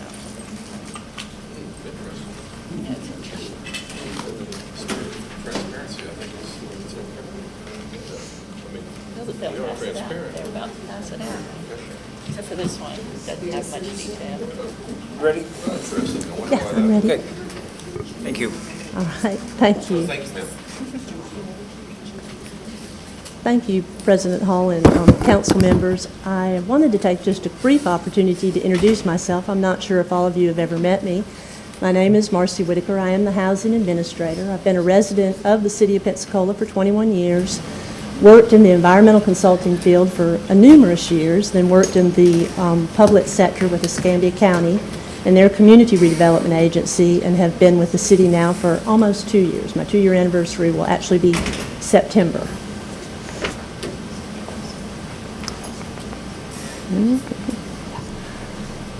The housing department obviously is responsible for providing affordable housing and community services to the low-income residents within our community. We do that through 3 major federal funding sources. The Community Development Block Grant, which has to meet 3 national priorities there that are listed for you for any project that we undertake. Our home, and that is actually through the Investment Partnership Act. Hey, Marcy, could Yeah. you pull your microphone up Okay, closer sure. to you, really close? Is that better? Yeah. All right. I'll try not to talk fast like Ryan. The Home Investment Partnership Act, it funds our substantial home repair and reconstruction program. We really participate through this as part of the Escambia Consortium, which is made up of the City of Pensacola, Escambia County, City of Milton, and Santa Rosa County. Then our third major federal funding source is the Section 8 Rental Assistance Program, which is known as the Housing Choice Voucher Program. That currently we administer almost 2,400 vouchers for families participating on the program and have 650 landlords participating. Marcy, this is Q&A, right, during your presentation, can we? Sure. All right, the Section 8 rental, Yes, that's sir. 650 landlords. Mhm. How many how many properties? Individual properties, I don't have that exact number. I could get that for you, Councilman. And I asked actually this morning, I don't have the number of actually how many of those are actually owned by local folks and not out-of-town people, to be honest with you. One of the things we do require for the program, though, is that everybody have a local agent, so they have to have a local real estate agent or a local person managing their property. But I can get you that number. Yeah, what I'd like to see then is, for instance, some are quadruplexes, right? Or So we've got, complexes or, right, so you could have a Section 8 quadruplex, you can have a Section 8 duplex. Mm-hmm. And really, this program actually is the individual gets the voucher, and that voucher is good anywhere within Escambia County, from downtown all the way to Century. And they negotiate with that landlord. And then the landlord comes to us, and we enter into a contract and provide that housing assistance. The other model that we have here in the city is similar to the one that just recently experienced all the flooding, Forest Creek Apartments, and that's what's called a project base. And in that case, the voucher is actually associated to the property, to the unit. So it's not mobile with the person receiving the assistance, it's tied to a complex. You're right. I'm really anxious to get that information. Okay. And then I want to see how many, if any, well, I can say some of those properties within our city are, seem to have a pattern of code violations. Now, I can say, and I understand where you're going, Councilman, I do, we do require that every unit that comes onto the program pass initial housing quality inspection, and we do inspect them annually during the recertification process, which is typically about 9 months into a 12-month lease. This last year, we had a significant turnover in our inspection department, and we've hired some new people that are doing an absolutely wonderful job. And I can tell you from feedback from the landlords to me, they are seeing things that maybe previously they were not being questioned about. So I don't know if we're... You mean they are being challenged Correct. with issues they previously perhaps had not been facing Correct. by your inspectors Correct. That are new. that are new. That are new. And they are actually following the HUD guidelines. I mean, we aren't enforcing anything that we shouldn't or can't or, is not Right. appropriate for the program. And I mean, I have received calls and gone out to properties from people that are neighbors of Section 8 housing, and they have been frustrated, not so much by they actually, in one case, they get along great. They enjoy their neighbors. So it's not a neighbor-to-neighbor issue. It's that the property owner Correct. who has told their tenants that were actually not responded to their tenants in terms of is the property or the structure being neglected, not repainted, overgrowth, and there that tenant is who is in an assistance program and doesn't have a lawnmower, doesn't have some of the power equipment, they can't afford it, and the owner has been negligent. Right. And like I said, And therefore furthering, in my opinion, a sense of inconsistency amongst, or in a neighborhood, and unfairly placing a little bit of a stigma on an occupant that has been promised or is basically the victim of inattention of their property owner that is collecting rent. Correct. No, I'm. That's just here we are trying to integrate people into these neighborhoods, and it's posing more challenges. So I want to see that, And like I said, moving forward, that is one of the major things we are addressing. I'm hoping to begin to make some significant outreach to some of our landlords and really address the issue, not only from the fact of the neighborhoods, because it is an issue for the neighborhoods, but also just as a cost-saving measure for us, because what happens if a unit fails, then we have to go out and re-inspect. So, when you're inspecting 240 units a month and then half of them fail, well, then all of a sudden you're inspecting 360 units a month, which becomes very challenging for two inspectors to handle, to be quite honest with you. So I am trying to make outreach to our landlords to get them to understand that it is a partnership. do we have some local landlords that are, hold a large portfolio of Section 8 housing? We have a couple of the management companies that do manage for several people. Again, I don't have exact numbers for you. I'll be more than glad to get those, Councilman. It's no problem at all, just to break it down into that. Okay. So we can take a look at it. And like I said, that is literally something on the very top of my list to begin addressing, mainly from our cost savings measures. Because as you'll see as I go through my presentation, we have experienced some significant cuts in our funding. So we're having to do things more efficiently. Anywhere that there's an economy of scale, we need to take advantage of it. I'd like to ask some follow-up questions. I get a lot of calls from people who get either Section 8 vouchers or live in a Section 8-based project. And I'm just astounded at the things that these landlords get by with. And it really concerns me that they're getting federal subsidies, and they're not, a lot of times, not maintaining their properties. They will not bring common areas up to the ADA standards, if they have to have common areas accessible. I have economic exploitation of disabled and elderly people by some of these project-based owners. Right. Who investigates those types of complaints?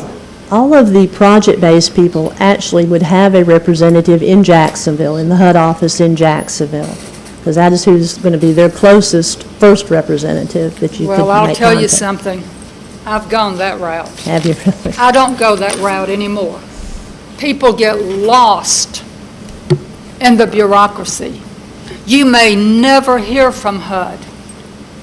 So when we have our outside funding agency review, I'm going to bring up the Human Relations Commission. Right. And that's the other place we refer Because they need to people. be doing that job, and I have some serious questions as to whether or not they're doing what they're required to do under their ordinance. But I would much rather see local enforcement of these abuses. Some of them could go to the state attorney's office.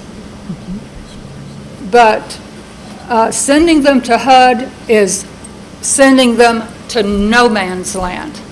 And I will not go there. I have wasted too much time with HUD, the years it takes to process a case, and even knowing, they don't even know who has your case when you file a case with them.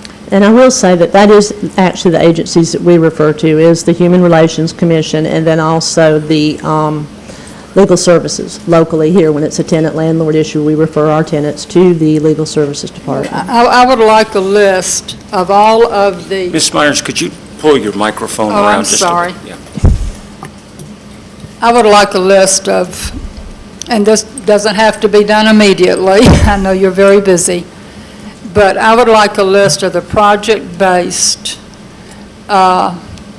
units that we have here. I guess that would include Escambia County, not just Pensacola, correct? Yes, ma'am. Not Yes, just ma'am. the city, but the whole county. Right. And also, is it public information who these landlords are who have these Section 8 vouchers? Is that public information? The project base should be. You should be able to receive that as to who Okay. the owners are for the project base. We don't do that on an individual basis because that is, there's privacy issues involved with that. Well, I'm not going to ask you for the individual landlords who have the vouchers, because that could change from day to day if one of them Correct. decides they don't want to take a voucher anymore. But I would like the list of the project-based Okay? Yes, ma'am, we will get Section that for 8. you. Okay, thank you. I have a question. Once a violation is identified, what enforcement powers exist here at the local level? What we do is, and this can either be tenant-based or we will respond to neighbors too, but typically they're tenant-based. The tenant will call us and say, I've been calling my landlord, he won't do what I'm asking, my refrigerator keeps leaking or whatever. We send out an inspector to confirm indeed that that violation is in place. We generate a written notice to them, which we have to do by HUD regulations. Then they are allowed 30 days to make a correction, as long as this is not a health and safety issue. If it's a health and safety issue, they have 24 hours. We go back out then and re-inspect to confirm whether it's done or not. If it's not done within that 30-day time frame, then we do not pay rent. We cannot pay rent for a unit that does not pass the housing quality inspection. So then their rate is, Then we then ought to their rent is exercise abated. that. Well, if you don't pay the rent, does the tenant get evicted? Not as long as they continue to pay their tenant portion, if they have a tenant portion to pay. Okay, so you would be penalizing the landlord, not the tenant? Correct. That's Exactly. absolutely correct. Okay. Thank you. Okay. Yes, ma'am. And staying on that Section 8 rental assistant program, I've been told that there's just really one or two companies that really comprise the majority of those rentals. Is that accurate? I don't believe so, Councilman, because we have an awful lot of mom and pops that have maybe like one or two units out there. And like I said, unfortunately, I just didn't have time this morning to get that number. It hit me that that would probably be a question that all of you would be interested in, and I will provide that, I promise. So you don't know if there's just one or two companies or corporations that have the majority of those? No, I'm really not sure at this point, but I can provide that information. Thank you, but you have them in different... You can have different entity corporate names. Sure, I understand that. True. That's very true. As you can see, this is our organizational Sam might know. organizational chart. It is kind of divided in that same kind of functional thinking with the rental assistance program, then all our home ownership and housing rehab programs. We did not lose any positions this year. We did do some downgrading to some of our positions to more closely reflect the work that they are actually doing and to match more with our HR guidelines. The first revenue source that we were talking about is our special grants fund. As you can see, there has been a significant reduction, and that was done at the federal level. There was a 38% reduction overall. The SHIP program, which for years was the funding we received through the State Housing Initiative Partnership, has not been funded since 2011, so the legislature did not fund that again. So as you can see, that's what I'm talking about. I'm really interested in anything where we can find a way to do our job as efficiently as we always have, meeting all the program requirements and keeping our high performance standard, but anything that is a cost savings measure is going to be important for us moving forward. And all the other programs also received cuts. Was it simply because the federal government cut the program overall, or is there an amount where our population change has affected us? It was kind of a little bit of both. It's predominantly the federal government just making their cuts. The CDBG program, we did receive a little bit of a cut based on the fact that we did lose population. We are an entitlement city for CDBG, which basically means that we don't have to make application. We automatically get an entitlement grant each year. With our population dropping, that did have an effect on us. And if you go below 50,000 people within your population, you're no longer eligible as an entitlement community. So it is important for us to get people back into the city. That is a very important initiative. Anything else on the slide? I was going to make a statement. Several of us had the opportunity to be in Washington, I believe it was November, and talking about preserving the CBDG grant because it has a multiple effect once the money gets here, how it can be used in several different ways. Yes, sir, if I remember right, Councilman, you had an opportunity to really talk about how it does act as an economic stimulus to our community. Those dollars come in and then get leveraged in multiple other ways. The final one here is our allocation that we received through HUD, and this funding has changed a little bit this year in the fact that they used to, at the beginning of the calendar year, establish an allocation for the 12 months, and we would receive 1/12 of that each month. This past year, what they've been doing is looking at a 6-month history of what we have spent and then sending us money based on what we have actually spent. So we've really been watching, again, this budget very closely, very tightly. I'm trying to maintain our lease-up rate at least 98% to assure that we can receive as much of the allocated funding as we possibly can. This slide shows the overall expenses for the 3 programs. I would just call out the operating expense, mainly just because I'll be honest with you, the very first time I saw those numbers, I thought, what in the world are we doing? What are we spending this money on? And it actually is our housing assistance payments that go out to the landlords, a big portion of that. Like I said again, it's about $12 million annually, about $1 million a month that goes back out into our community, supporting those landlords that are participating on the program.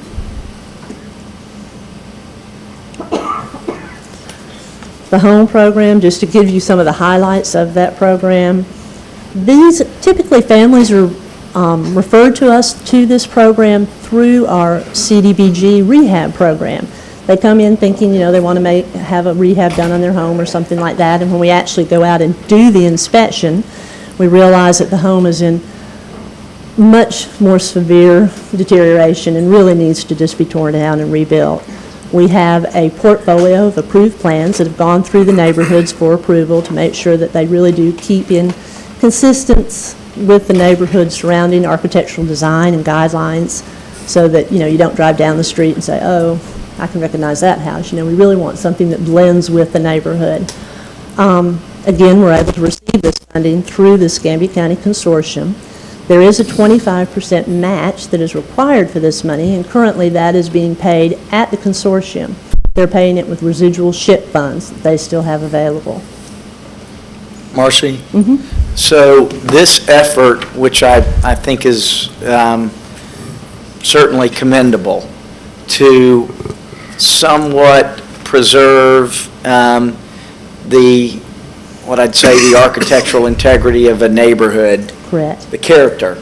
That's more, I think, better stated. That still does not prevent a Habitat home from dropping right next to a structure that has undergone this level of scrutiny, correct?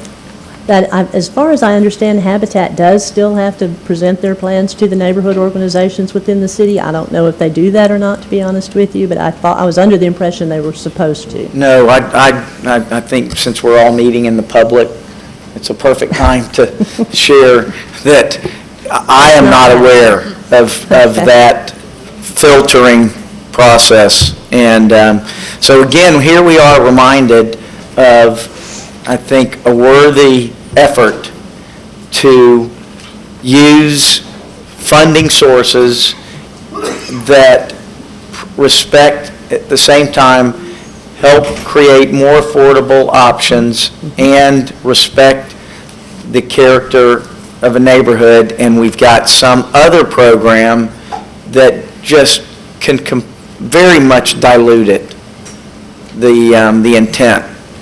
And it's been very, I just think this is the format right now to mention that I think while we're having a presentation on housing, that our city has not shown the fortitude to stand or partner. Well, I'm getting better.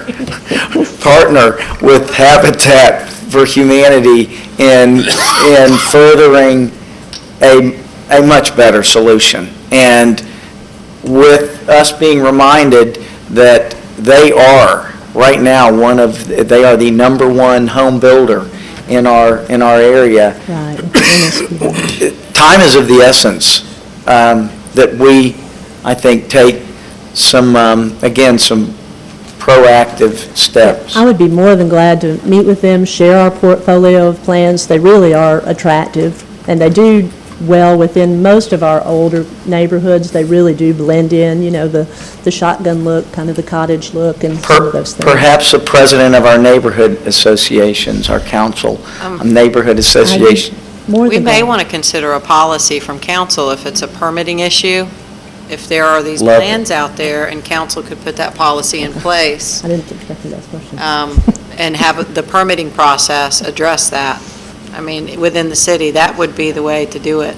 I think it would be great, and I think the endorsement from the neighborhood associations could bolster that effort. It's a perfect example to have, the power of their voice behind this council's action. So I'm not going to be at the next committee of the whole meeting, but hint, hint. Well, you're hinting to have it placed on Be in the agenda. Montreal. But I just wanted to bring up something in relationship to what Councilman Spencer has said. And you said that we need to keep our population above 50,000, correct? Yeah. What'd you Yes, say? ma'am. Yes, ma'am. To Okay. continue to receive our CDBG We entitlement. need to start aggressively trying to provide the resources for people to move back into the city. We're looking at And that. one thing that the city does have access to is a lot of property that we're looking at trying to develop mixed-use housing. And I believe there's some HUD funds out there to build HUD-based Project-based. Yes, ma'am. and I've seen some that are really attractive. I have to. And so I'm just wondering if maybe at some point we could have a discussion about that. I wanted to ask you about the Englewood apartments. Is that a HUD-based apartment complex? Actually, it was a tax credit project that came in with some of the hurricane recovery funds was used to purchase that. But it is a tax credit project through the Florida Home Finance Corporation. Okay. Anyway, I just wanted to throw that out there as a possibility in conjunction with. Could I make a Your question concerns. when she finishes? I'm sorry. That's okay. I've had the opportunity to work on over 20 Habitat for Humanity homes, and I know the dramatic difference it makes in a person's life, because I've seen the people that have moved into a house, and the difference it makes not only for them and their family.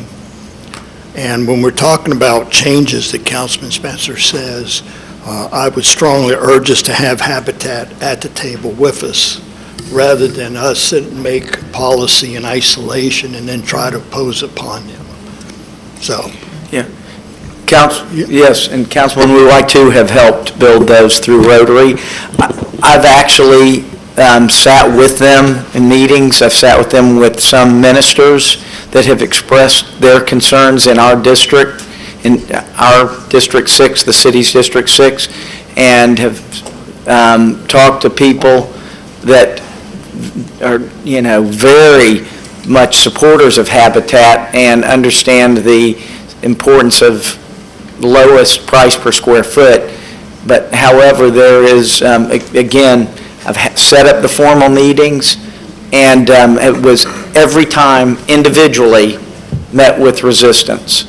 And the many of the stewards of the neighborhoods, particularly some of the ministers of the churches in these neighborhoods have asked Habitat to please consider making some very subtle architectural adjustments that help these families not stand out so blatantly, or that the structures stand out.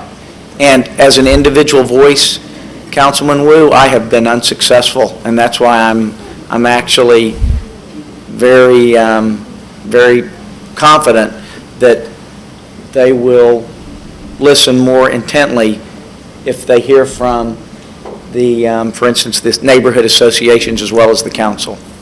I will say that since they did receive their neighborhood stabilization program funding, they have done some more creative things because they've had the funding to do that, has been my understanding. So I think they would be more than open to that Right. discussion and willing to take it into consideration. My recent trip to St. Louis, they showed us Habitat homes, and it was just, and I've seen them in 2 other cities. You can't pick them out along a street like you can in our area. Moving along, some of the other activities we provide with our CDBG funding are the Council on Age and congregate meals. We fund congregate meals at 5 of the senior centers in the community, and also the Meals on Wheels.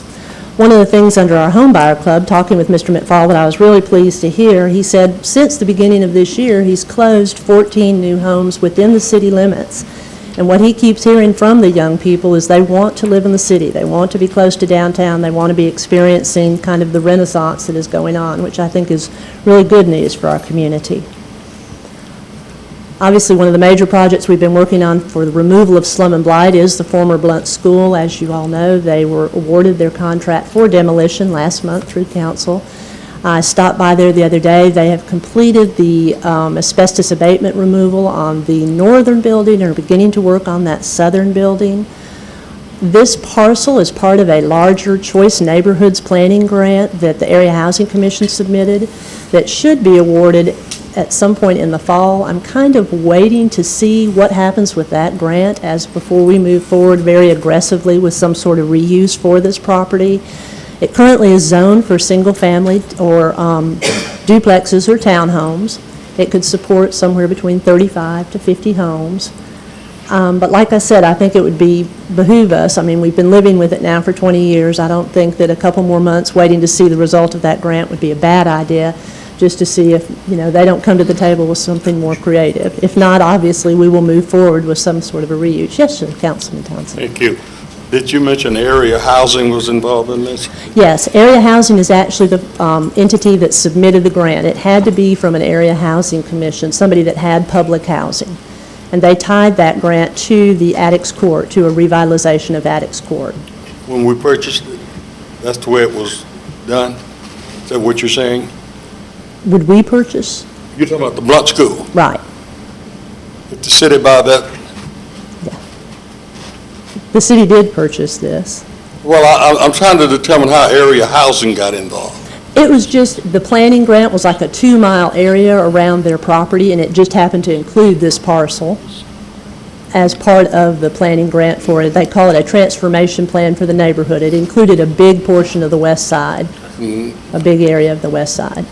Well, I think the suggestion that Councilwoman Myers was suggesting about our vacant properties, that we should look at them and make a determination as to whether we could do some of our infill housing, notwithstanding the association with Habitat, because my preference would be we're doing it through our infill housing. So they are programs that they are forgivable loans after a certain amount of time. Then the individual comes in and maybe $50,000 of the loan couldn't be forgiven, if you're familiar with that program. And Yes, I think it would be an excellent opportunity that we could, in fact, develop that property. But I have second thoughts about area housing involvement or either or Habitat with that property, because I think we do a much better job than they do when it comes to the standards of the house and our desire to ensure that they are not just fixed and you can recognize them when they're gone as a Habitat house. And for Yes. years, prior to even Councilman Spencer involvement in Habitat, I have been trying to do the same thing in terms of different designs, et cetera, and there was a strong reluctancy to do it. It might have changed now because of new individuals, but it can cause us an excellent opportunity to pursue that. And I think you and I were supposed to get together. We haven't had a chance yet, so maybe I really need to do that before the next 3 months elapse. Yes, sir, that'd be Okay. great. I'd love to sit down with you to discuss some of those ideas. Yeah, thank you. All righty. The CDBG rehab program, as you can see, we've pretty much done rehab projects throughout every district in the city. Oops.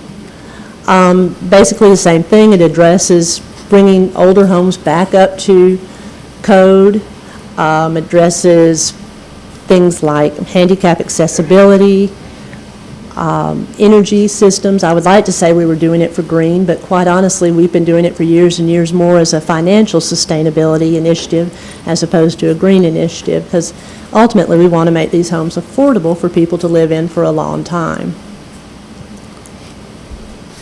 Section 8 program, we've discussed that at length. One of the things we have discovered working with our Section 8 program, that about 40% of the families, their head of household is either elderly or disabled, and about 50% of the households participating on the program have a disabled member. And the typical family size is about 2.5 persons, which is very consistent with Escambia County as a whole. The last program I was going to talk to you a little bit about was the HUD-VASH program. This is a program of those approximately 2,400 vouchers, 110 of them are actually earmarked to assist homeless veterans. We work very closely with the VA Medical Center out on Highway 98. They identify the veteran, begin working with them, bring them to us. We provide stable housing with the hopes that, once you get your housing settled, then you can start addressing maybe some of your other needs and issues if you have disabilities or mental illness issues or whatever, to help bring you back into the mainstream. We were one of the first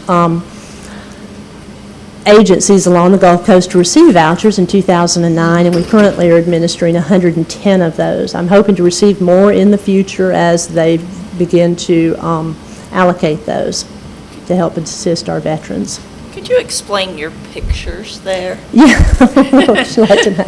Actually, those are pictures of some of the homeless camps that they have visited to actually identify the veterans and bring them into services. The council people, the caseworkers at the medical center actually go out into the camps and make contact with these folks to see if they're veterans, to see if they could benefit from this program. They also work closely with the missions here in town, Waterfront Mission and some of those other missions, to have referrals made to them to provide assistance. And that ends my presentation. I'm open to any discussion you might have.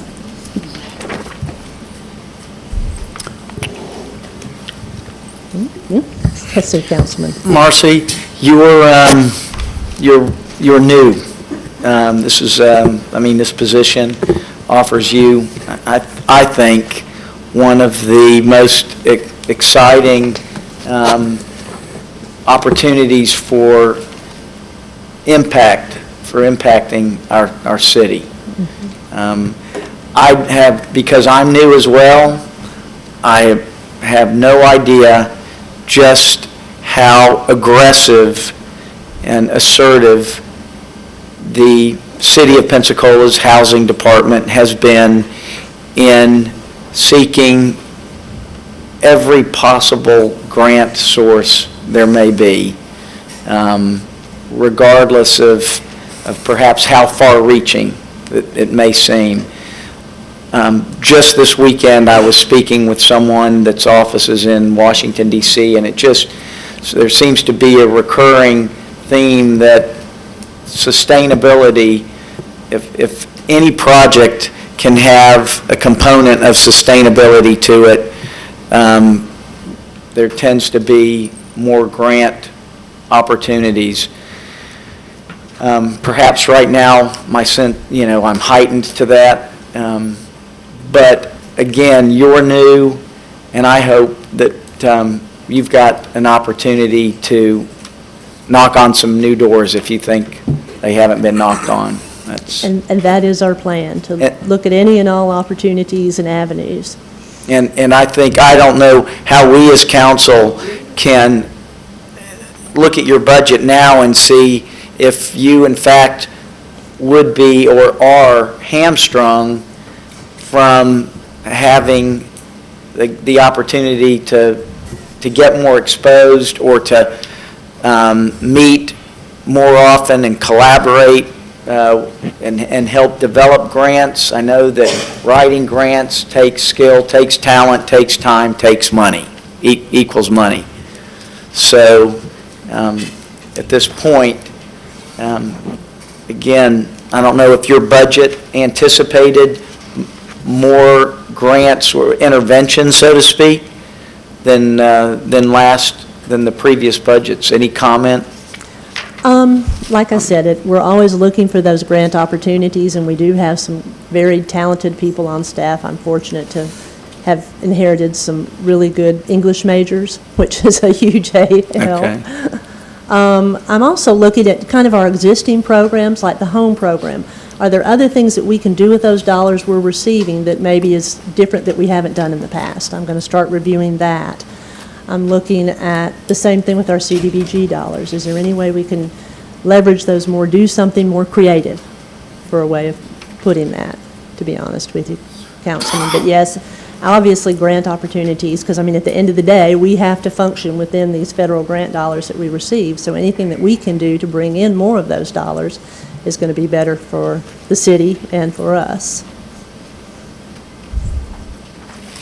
Go ahead. Well, I think Councilman Spencer and I are thinking along the same lines. I just think, I want to thank you for the great job you're doing, first of all. And, I'm just really excited about all of the possibilities we have here through our housing department to address some of the visions we have for creating more dense housing, attractive housing, walkable and sustainable communities on a lot of the land that we have available. And, through HUD grants, this might be an opportunity to,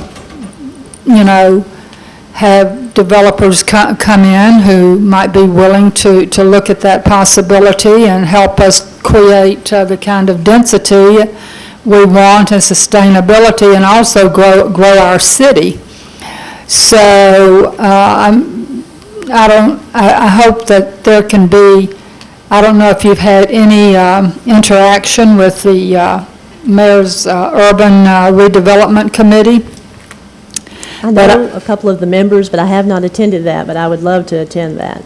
Well, I think that would it would be a great opportunity for them to get an overview of the types of things that our housing department does. And so I don't know how to facilitate that because it's the Mayor's Urban Redevelopment Committee, but perhaps he's listening, and maybe that might happen before they're finished. I think contacting Brian Hooper and providing them information, he's chairman, I think that's a great idea. They need to understand what conduit there is that augments some of the financing sources for housing. So, Brian Hooper. I'll contact him also and suggest it to him. I have a pretty good relationship with Brian, so. Thank you. Thank you. You might have covered this, page 273 in budget here, number 9882,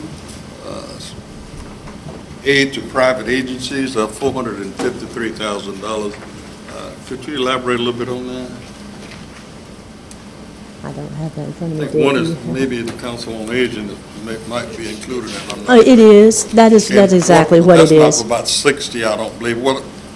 That also represents our CDBG rehab projects and the code enforcement, the money that will be used for code enforcement. That's all encompass all that? Yes, sir. That money, it's kind of a total of all the project funding that we will be spending. Oh, okay. including the Council on Aging project. Anybody else? Thank you so very much, and Thank you. Mr. Vice President, may I say something as they yes, please. switch up? I was just intrigued by the length of time we've spent on this one. I was just, Okay. it's not for you. It's more philosophical than just for you. There were a lot of questions. It's a very complex things that they do. They've got a $16 million budget, and according to the definition of department being a major division of the city, then this is considered a minor division of the city, as we have not had Ms. Whitaker confirmed as a department head. And I just think that that is a bit of a semantic game for us to keep in mind, because I think a $16 million budget is a major part of our city's budget, and the complexity of federal grants and things like that. I think she's very competent. I think none of us would have had any problems confirming her as a department head. And I find that kind of game playing rather offensive in light of the intent of the charter. Thank you. Thank you. I'm fine. $16 million budget. But is so not you're minor. Not going to take that bait, are you? What? Not going to take Just that gonna bait. nod my head. We won't let Rodney And can I follow up on that? And I would like the city attorney to let us know how we deal with that problem. You don't have to do it right now, but I think this council, all the laughter and nodding of heads, there is an agreement that $16 million is not minor.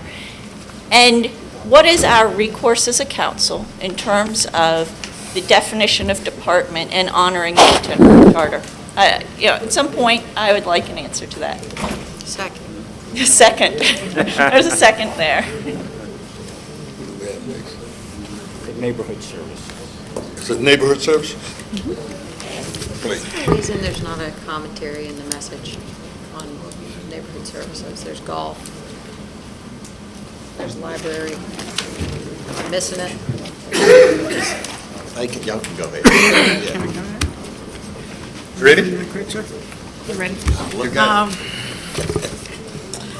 Thank you, Mr. President and council members, for allowing us to present our budget to you.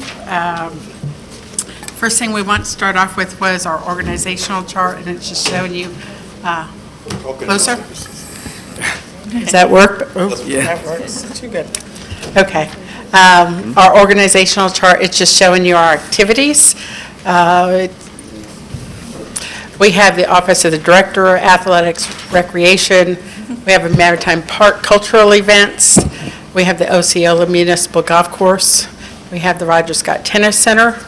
We have a volunteer program, and we also show the West Florida Public Library. The library came underneath or joined with our department this year, fiscal year 12. However, they had their separate section, and this year, if you look in our budget section, you will see that they've been combined with neighborhood services. However, they will be presenting their own budget presentation immediately following us. Some organizational changes that we'd like to bring to your attention is the Vince Webb Senior Community Park management contract that was awarded to Neighborhood Services this year. And part of that management contract includes 3 segments. It's the special event scheduling, the kiosk vendor, and parking sections. The other part is that I've already mentioned regarding neighborhood services and West Florida Library being combined with us.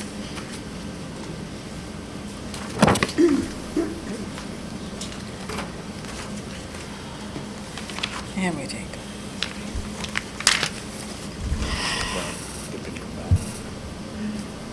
Just some more information regarding these management contract and the segments that we were awarded.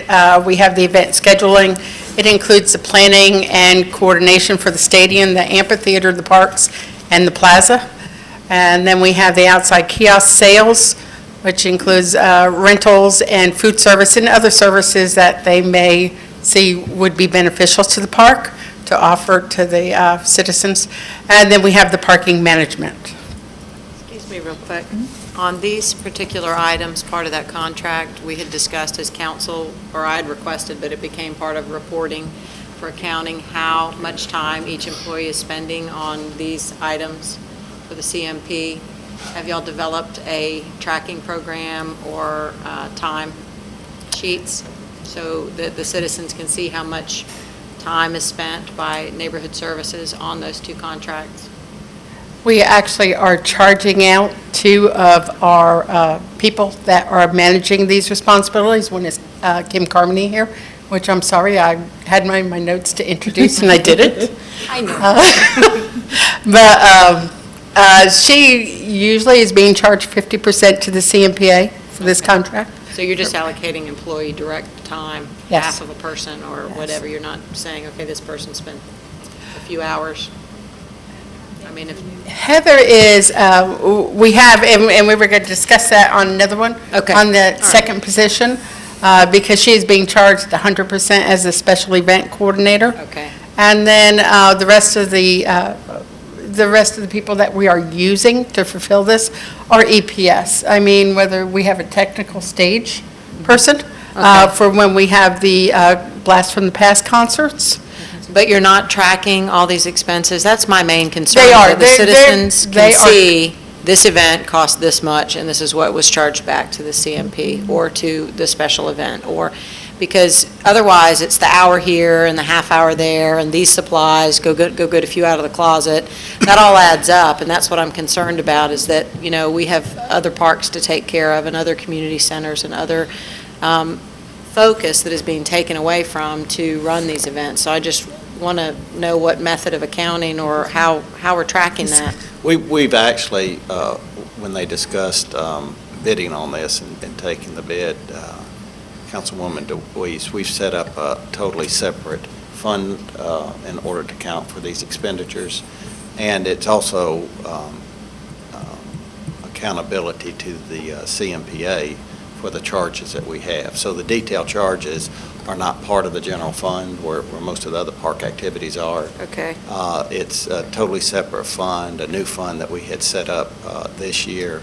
And matter of fact, council on one of the resolutions when the contract was approved actually appropriated dollars to that. So this is completely separated from the general fund. And revenues relating to this are in that fund, and then expenditures that just for this contract and the Public Works contract are charged to this fund. So we're keeping that totally separated. And do you recall that account number? It's in the budget. It's Fund 126, but let me see what it's entitled. And which one do you have it entitled here, the Maritime Park Fund? I just. Well, on the next slide, we have a small Yeah. financial report, and that's Yeah. pretty much how it's broken down. Yeah. Oh, sorry. Yes, you did. Yeah, if we skip and go to the next one. Okay, what are we going to? It's just a small financial report that goes through period 9. And this is just dealing with the CMP Management Services Fund. So it's showing you your revenues for each of these categories and also the expenses. Keep in mind, our event scheduling did not begin till after the grand opening schedule. And so the first event took place there, I believe, June 10th. And If I could, it's page 66, the fund sheet for the 13 budget. It's on page 66, yeah. In the fund sheets. Can you send us a copy of that? All of this will, Email attached? all these will be hung. Remember, I'd said before, all the presentations will be hung. Okay, and that was paid.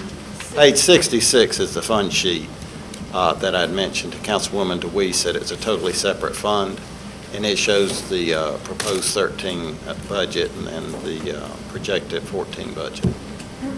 Thank you. Yes, ma'am. I'm sorry, Melinda. that's okay, whatever. Would you like me to go back to the previous slide? Or just continue from this point? You're all right. Am I right? Okay.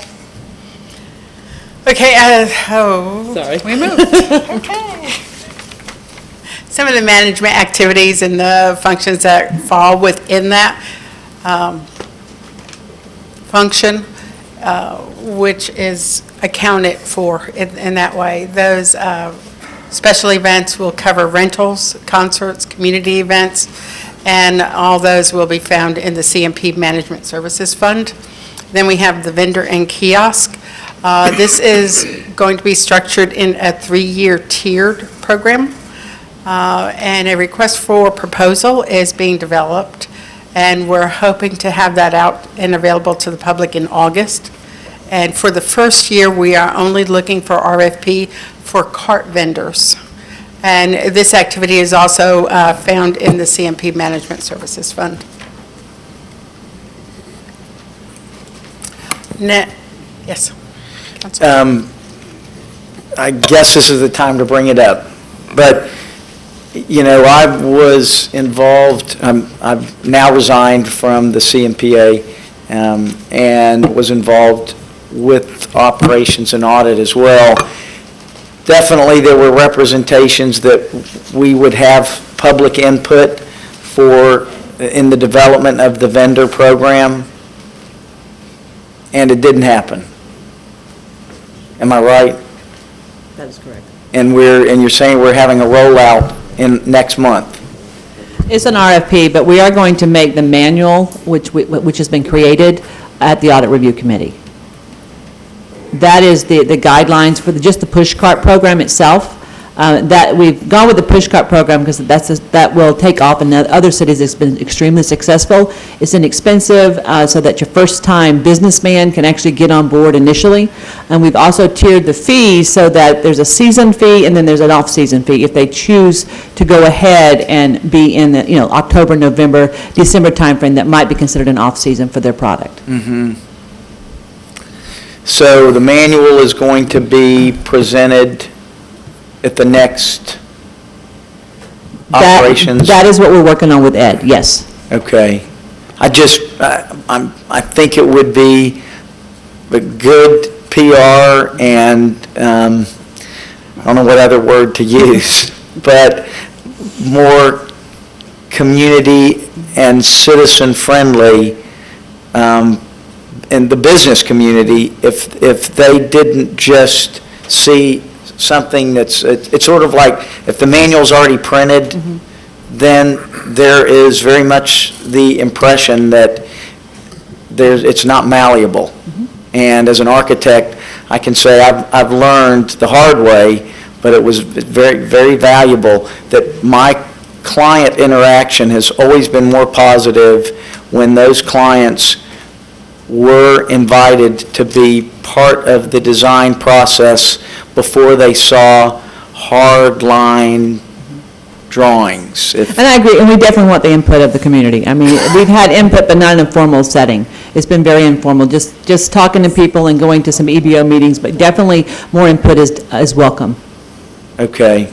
How will that input occur before the manual's printed? The manual isn't printed, it's just been designed, and it's based on several other cities and what they have done that was successful, and it's based on input from just regular individuals that we've talked to about vending and what they were looking for in vending, and what we've kind of gathered from meetings that we've been to, and we put it together. And a lot of it has to do with how to become a vendor, quite frankly. Because the problem was individuals didn't know how to get a food handling license, what to do with the cart, did you need a commissary, those kind of things. Those are the major issues that we're actually addressing, is how do you actually get your license to do that. That had not been reviewed in the past, and so we did our research and put together a how-to manual. I mean, that is the bulk of it. How do you become a cart vendor for the city of Pensacola?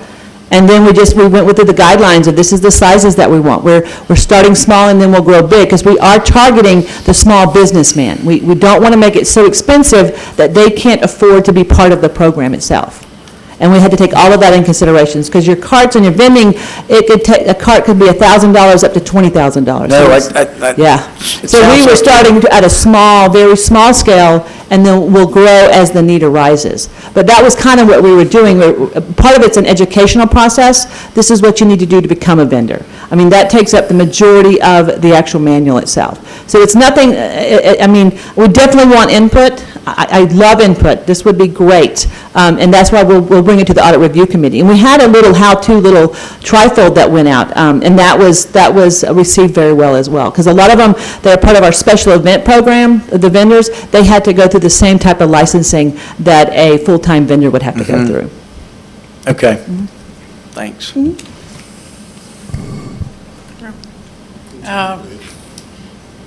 The next was the parking management activities, and we have CMP, parking across the street. They manage the parking for the baseball games, stadium special events that the stadium sponsors, the CMP special events, and CMP, and this is also accounted for in the CMP Management Services Fund. Then we have city parking lots, and we originally started with 3 lots. They were the school board lot, a state lot, Chappie James down there on Ruth Street, and the city hall parking lot. As of today, we are only manning the city hall parking lot due to lack of usage in the other 2 lots. So that revenue source is accounted for in the recreational fund. And from the time we started in April 2012 to 6/30/12, there is a revenue, net revenue, parking revenue of $4,573 there. May I ask about the recreation fund? When was the decision made? Did we make the decision to route that into the recreation fund, or was that just did that come to council? Chief Financial Officer. That did not come to council. The issue was what happens to the revenues, and talking with Mr. Flaherty, we decided that it was fine to put those revenues, since the Recreation Department was, or the Neighborhood Services Department was handling those, to put those fees into the Recreation Fund. And then, so I'm going to jump ahead a little, and I'm trying to find in our budget the revenue to, how does that, my basic understanding is that fund then offsets some of the costs of running sports programs and things like that? It's the direct cost of running the programs that run at the community centers, and they recently, a couple of years ago, we combined that with the athletic fund. It was an athletic and youth center fund. We combined it to recreation fund, and all those direct charges flow through that fund. And so would that be on the revenue generated of neighborhood services, or where would I find that? Well, the recreation fund, and I'm just going to take you back to the fund sheet. The other one was page 66 in the fund sheet. Right. Yeah, no, I mean, I saw it in there, but Yeah. I'm just trying to figure out where that money gets spent, or, I assume other things go into that, like when I go take my Zumba class, as if I've ever taken one, but, does that go into the recreation fund? All your direct class type revenue, you correct me if I'm wrong, but your direct class revenue and expenses go through the recreation fund, and the best depiction of that in the budget is back in the fund sheets, and it shows you the actual revenues, I think, and the expenditures for that.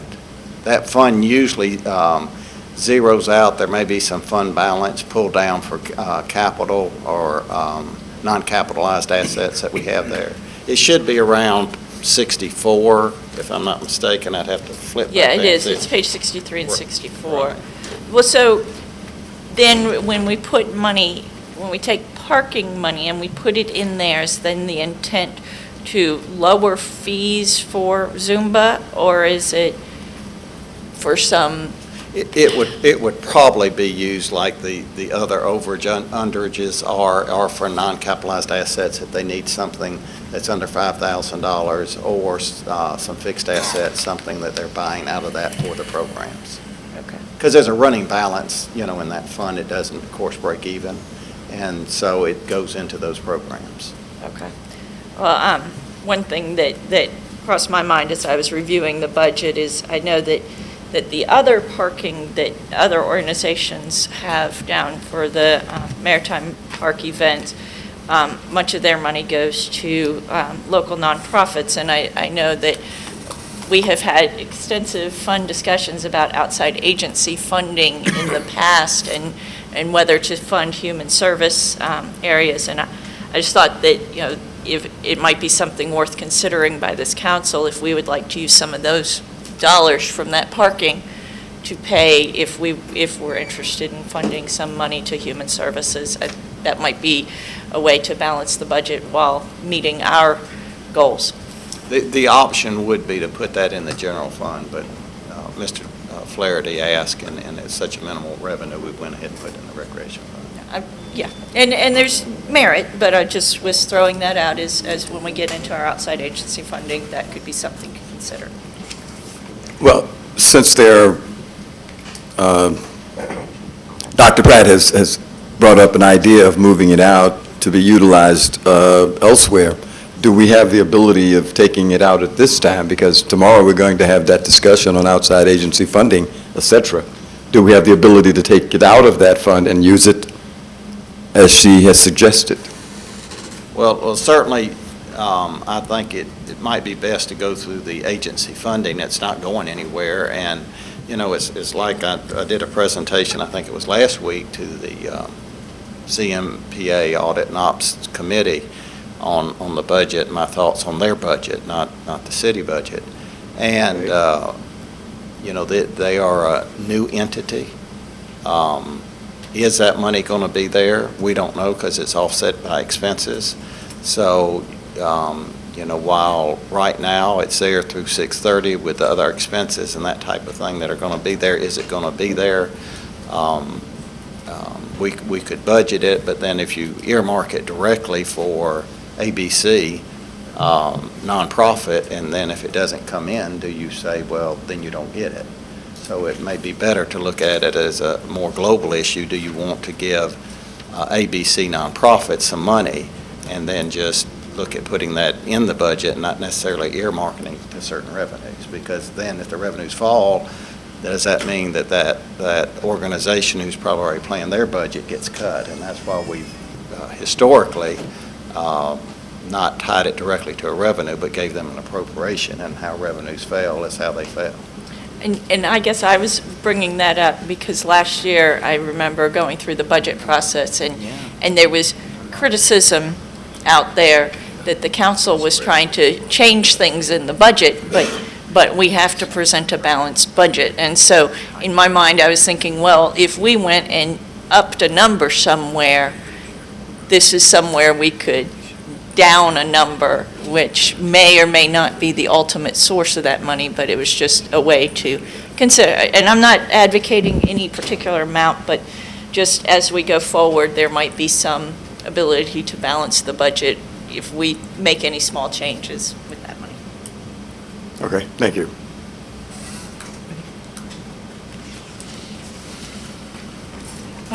The next slide is regarding the Tennis Center Fund short revenue review. In fiscal year 2012, the tennis membership fees were increased by 10%, and a revenue comparison fiscal year 11 and 12 does show an 8.5 increase in court fee revenues, which is an $11,240 increase. Yes. Y'all know that the tennis portion couldn't get by without me commenting on that. I just want to also, this actual number could even increase more.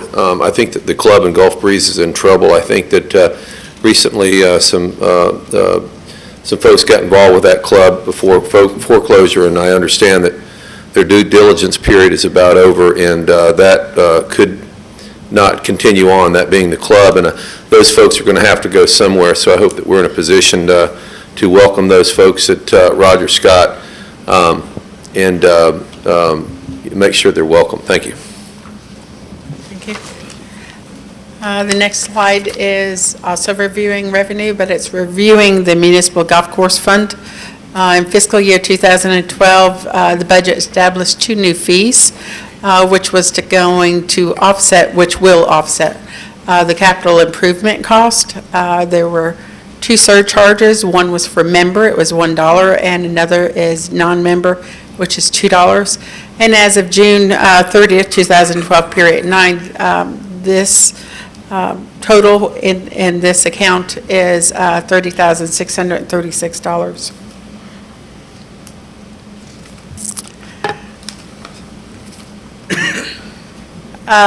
There are no recommended fee increases in 2013, excuse me.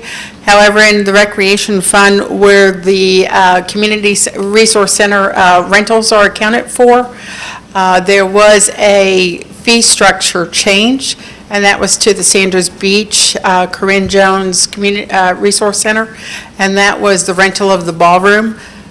This year, and since it reopened, there have been 2 rentals for the ballroom. One included the kitchen and one excluded the kitchen. It was with or without the kitchen. We have found that to keep it more consistent with the rest of the facilities and their rentals, we have combined the fee. It's a little bit lower than with the kitchen, and we have found that most of the rentals would like the kitchen, but it is more than without the kitchen. So that fee was restructured and changed, so it doesn't show the same as fiscal year 12. Other than that, all the fees have stayed the same. How much is the fee?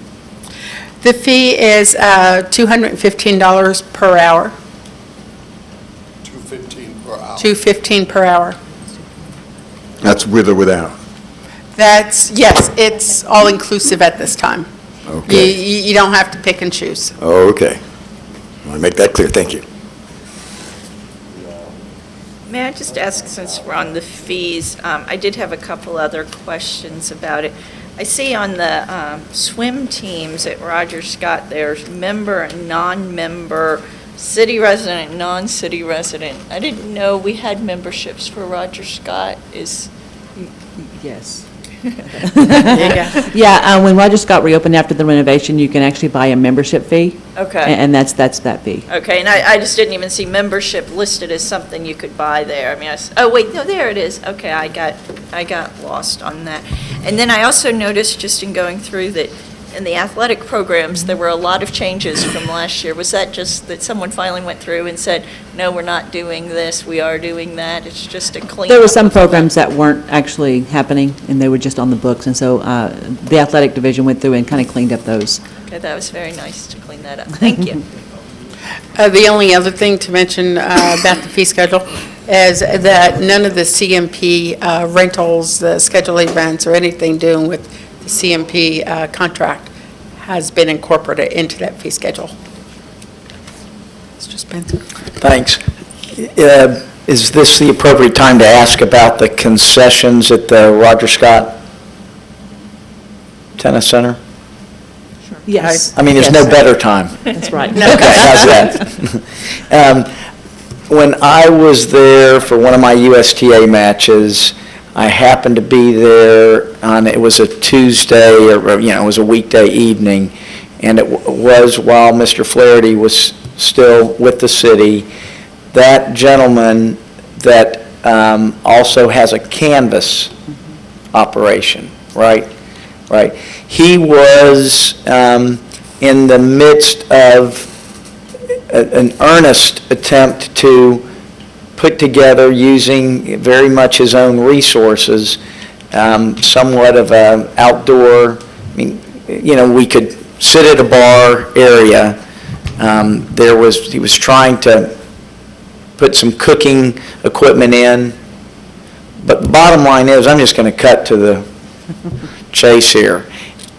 Given the caliber of that Roger Scott Center and the nearby Vickery Center, and given what we want to create in our city, and given the fact that now Roger Scott is being it's the host of the wheelchair tennis tournament.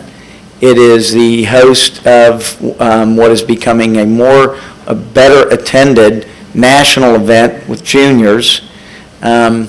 Anyway, this vendor was trying to build something that couldn't be, in my opinion, more or less consistent with what we want to create. not a fault of his own. But where are we on that particular facility? It stands out like a sore thumb. It is an absolute embarrassment, because it's just an aberration. You all, fellow council members, you'd have to see it to believe it. I'm going to start waving my arms like Sherry did last council meeting, Thursday night. They're going up. You'd have to see it to believe it. A little more passion. Okay. So what, this is the time to bring it up. It's, That issue is being addressed. He had a one-year concessionaire agreement with the city of Pensacola, which expired July 4th. He's trying to get an extension or to renew. A renewal is a better word for it. Mr. Reynolds has gone out there, viewed it, because before Mr. Flaherty left, the renewal agreement was for a flat fee monthly, because right now he's doing a 20% net revenue over his profit and losses. Anyway, he took his case to the mayor's office because he didn't want to pay a flat rate. And so that took Mr. Reynolds out there to view the area, and he saw the condition. And so right now, that vendor has 60 days to meet a specific criteria over what the city wants it to look like and how to clean it up. And so we're waiting for the 60 days. okay, I didn't realize that touched a hot button at all. A question, Mr. Spencer, was this the same vendor that wanted to? Just a minute. Excuse me, go ahead. We need to zero in on the proposed budget now. If we're going to deviate and start talking about other things, I think we will possibly will spend our time here unproductive. So if we can zero in on budget items, I think we. Well, I knew he was a vendor, and he was in some way linked to us through payment of a fee, Okay. but Councilman Gerald. I apologize. I can hold that question, because I was just wondering if that was the same vendor that wanted to provide alcoholic beverages, or is that a different vendor? That's a different story? It's the same vendor. Same vendor? Same vendor. Continue, please. Okay. Thank you. My next slide is regarding investing in neighborhoods. It's the two new resource centers that should begin hopefully sometime soon. There is Legion Field Resource Center and the Woodland Heights Resource Center. Legion Field, the bid has not been advertised yet. They have the drawings, the diagrams, they're working on that. And then the Woodland Heights, the bid opens on July 19th, and they are under evaluation. But those projects are not expected to have a completion date until the beginning of fiscal year 14. And that finishes it. We're on discussion. We're done.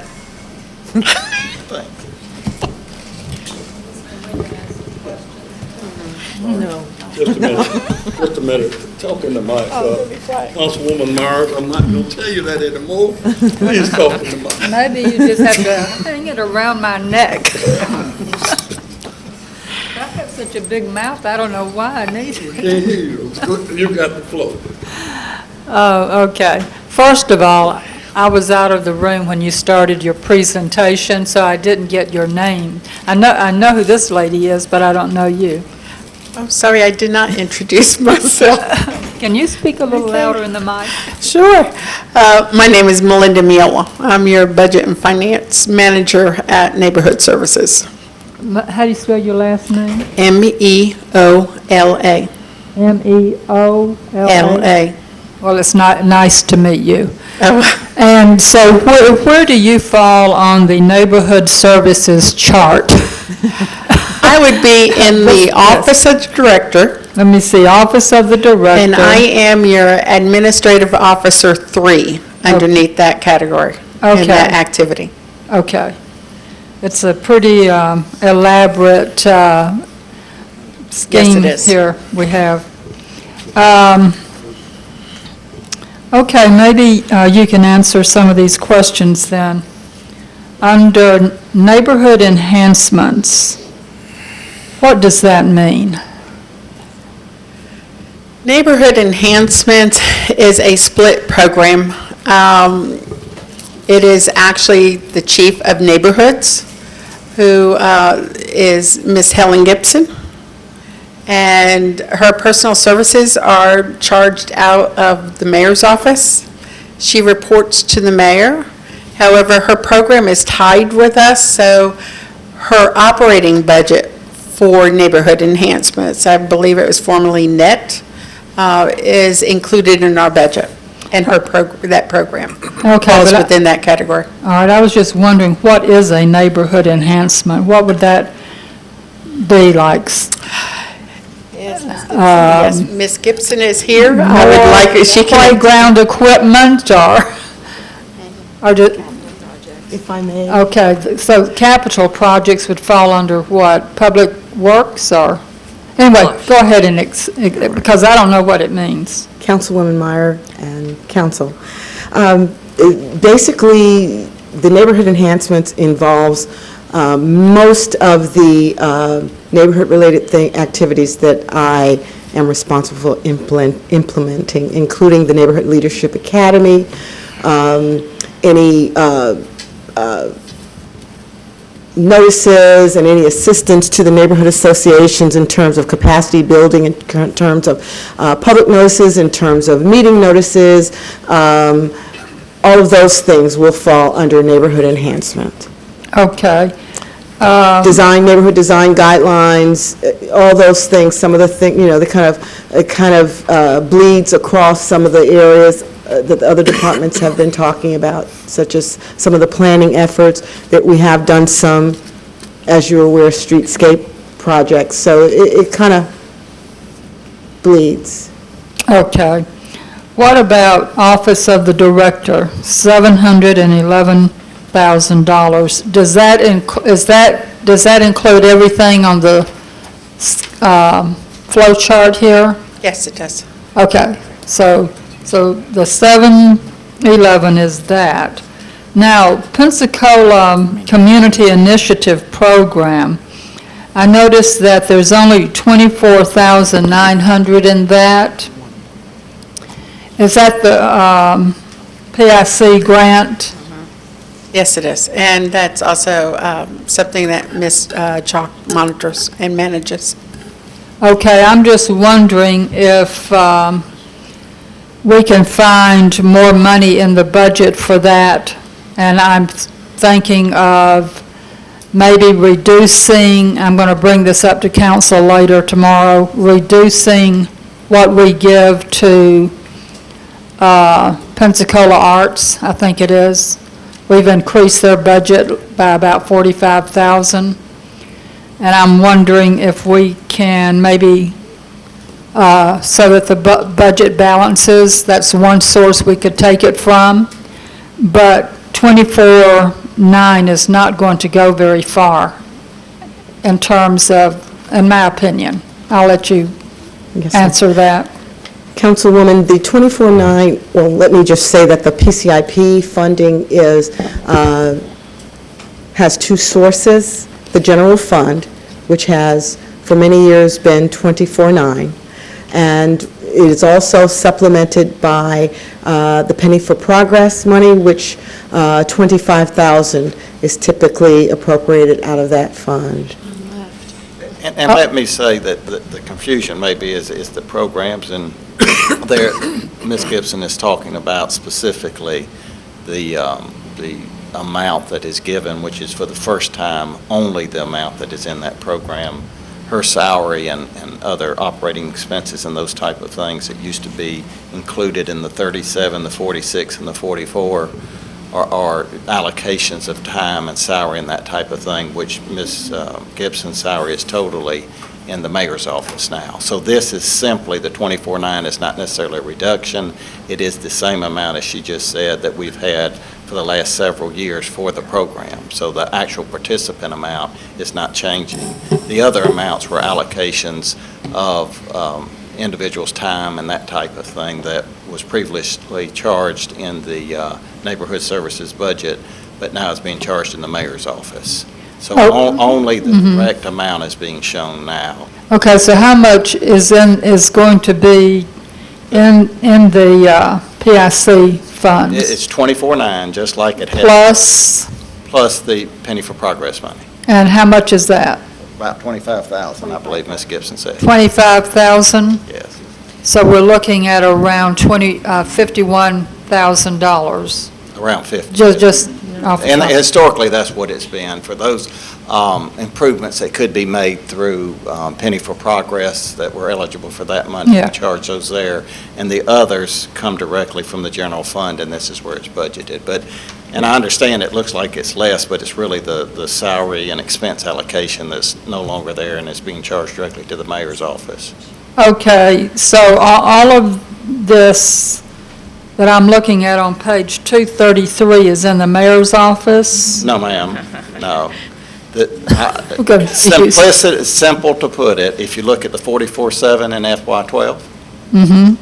and the 24.9 in FY13, you see the 24.9 in FY13 Yeah. and the 44.7 in 12. That 24.9 is part of the 44.7. The difference there was for salaries that were allocated there that are no longer allocated there. But what the participant is directly getting is remaining the same for the program.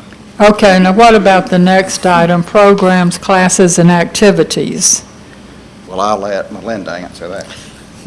What's that for? Programs. It's for all our recreation programs, are they not? I mean, it's the drop-in use, is it not? It's what we break up. Zumba. Zumba? Actually, I thought Zumba went somewhere else. Okay, no, what did you just say? I said sorry. Zumba. It's like our Zumba classes, our Tai Chi classes, our summer camp programs. Those are the classes, programs that they're, if I'm reading it correctly. Okay, what, in the next line, Recreation Resource Center Administration, that's $500,000. What's that for? Ms. Myers, you do know that these are all, the next few pages. The It's sort of- programs have descriptions that follow them. So like you asked about the programs classes, it's city resource centers, depending on their overall size, and it provides the fitness rooms with equipment, gymnasium, kitchens, one or more multi-use meeting rooms, programs, either run by the staff or instructors hired by the city. And so there are program descriptions of each and every program that follows that summary, program summary. Okay, I would just like to ask, I have often have older people come up to me and complain that there are not enough activities for older people outdoors. People think when we get old that all we want to do is sit inside and play bridge. Well, I've got news for you. That is absolutely untrue. But when you look at our parks and who they're designed for, they are not designed for older people, and I'm saying people over the age of 55, to do anything in except maybe walk around. So next year, or during this year, I hope that some attention will be given to activities for people who are older, who usually own property and pay taxes, and who don't have the knees to play tennis or run, but can walk and do other not too exertional types of things. I just wanted to get that out there, just as a suggestion And hopefully I'll see a little difference in the kinds of activities that come before us next year. Thank you. Any other? Just really quickly, I was concerned about the PCIP funds as well, and I'm glad to see, I looked at the penny for progress, and we actually do have money left, because I know that the mayor has spent every penny until 2017. It's allocated, so I was concerned. I did want to find out, as I had asked in some other presentations about advertising, that it's being increased from $50,400 to $103,900. What is the return on investment there? What are specific plans and programs that will be advertising for neighborhood services? Okay, yeah. What we usually advertise is the ones that are revenue generating, like our summer camp programs, our after-school programs, tennis programs, golf programs, and that does increase our participation. It's kind of like the tree in the woods. If you're not there, is it fall? We can create great programs, and we've noticed an increase in participation since we actually started marketing. Before, we were okay. Now we're jamming, quite frankly, yeah. Thank you. But also, the majority of the increases has to do with the Zimmerman contract, does it not, Dick? That's correct. If you recall, Mr. Flaherty in last year's budget, and I think he actually started in the 11 budget, had brought the idea that they really need to start advertising the total programs, because the city programs have a lot to offer and people just weren't aware of them. So you just heard that they've been very popular and that type of thing. With that, we have, part of the allocation was that the Zimmerman contract, part of that would be allocated to the Neighborhood Services Department, and that was $50,000. So he had about 50 there and then another 50 for that contract. So they'll be doing direct marketing then for neighborhood services, Zimmerman, or just ad?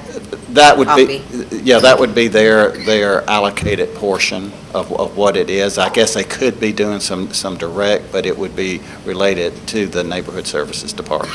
Okay, we'll just wait and see. Yeah, I mean, sure, yeah, I understand. Yeah, thank you. And I'm going to tack on to that, too. I mean, we've had it looks like a doubling of that cost. And I was wondering who, excuse me, who chooses, who do we advertise with? Could you give me some examples? Who makes the decision on who we advertise? Well, it's according to what we're actually offering. I mean, quite frankly, I mean, it's, if we're doing youth programs, then it would be like the Parent Magazine, P&J, maybe some news media.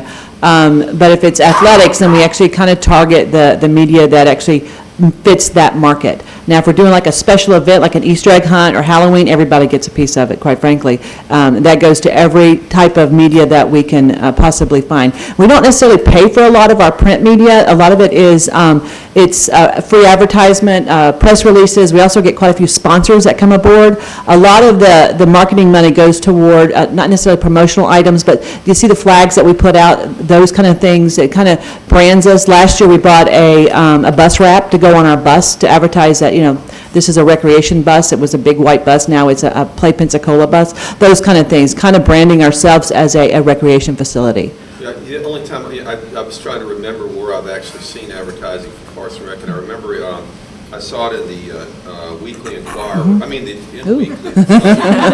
Really?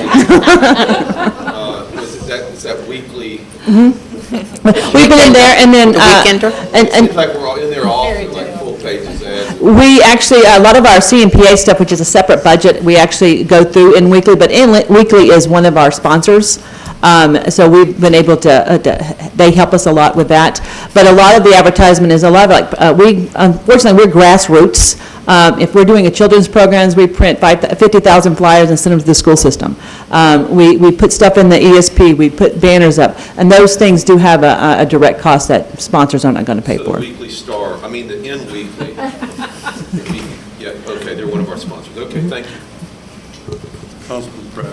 Thank you, Mr. Vice President. On the swimming pool, just to name something, we anticipate revenue going down, though our objective is to raise attendance 10% for one pool and 25% for the other. Tell me about how that math works. That's your baby.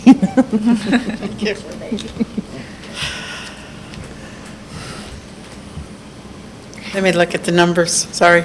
I want to say, and what I'm remembering in the past, is they were using 10 predictions, or 11, the actual amounts that came in 11 when we were doing the budget, planning the budget. And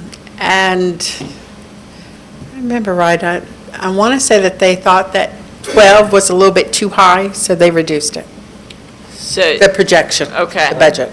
And so, do we actually anticipate that this year, I mean, I think last year we anticipated a 10% increase in attendance, and now I guess we're not seeing that, but it now says we expect a 10% increase in attendance. Do we think that we will get that, or do you think that we're at a status quo kind of budget and we'll be happy to get the same number of kids in our pool as we did last summer? I would have to look at the current numbers. I'm sorry, I do not know those. Okay. And I guess, and I was, Councilwoman Myers mentioned the Office of Director, the increase in $40,000 in that office. I know technically this budget doesn't include raises. What's the reasoning for the increase in that office? I believe, isn't it, Melinda, that's where we put the contract, the increase in marketing? And in the program it spread? Yes. Yeah. Yes. Okay, It's that's same the money we're talking marketing about. increase, okay. And then, on the community centers, we also see an increase in their budget. Is that marketing, or is that, because the new centers aren't going to be online in this fiscal year? It wouldn't be the marketing. The marketing, when David was here, he wanted it all in the Office of Director, and that's why you see the majority of that there. The increase in the community centers would most likely be operational So type we things. we expect Utilities, expenses, insurance, that type of thing. It'll be a 10% increase in the operational costs at the, Yeah, we've seen an increase Or in not, utilities that they've had to work with, and also in their insurance Okay. that we've been dealing with. okay. And then I'll also ask about the marketing, Councilwoman DeWeese asked, what's our return on investment that we expect on this? And I understand that, it is good to get the word out there. It's doubling the marketing. I don't think we're going to get a doubling of attendance from it, but I'm also concerned, I see that we don't increase the marketing for the golf course or for Roger Scott. And Councilman Johnson mentioned the club is a great place to start trying to recruit. I think that there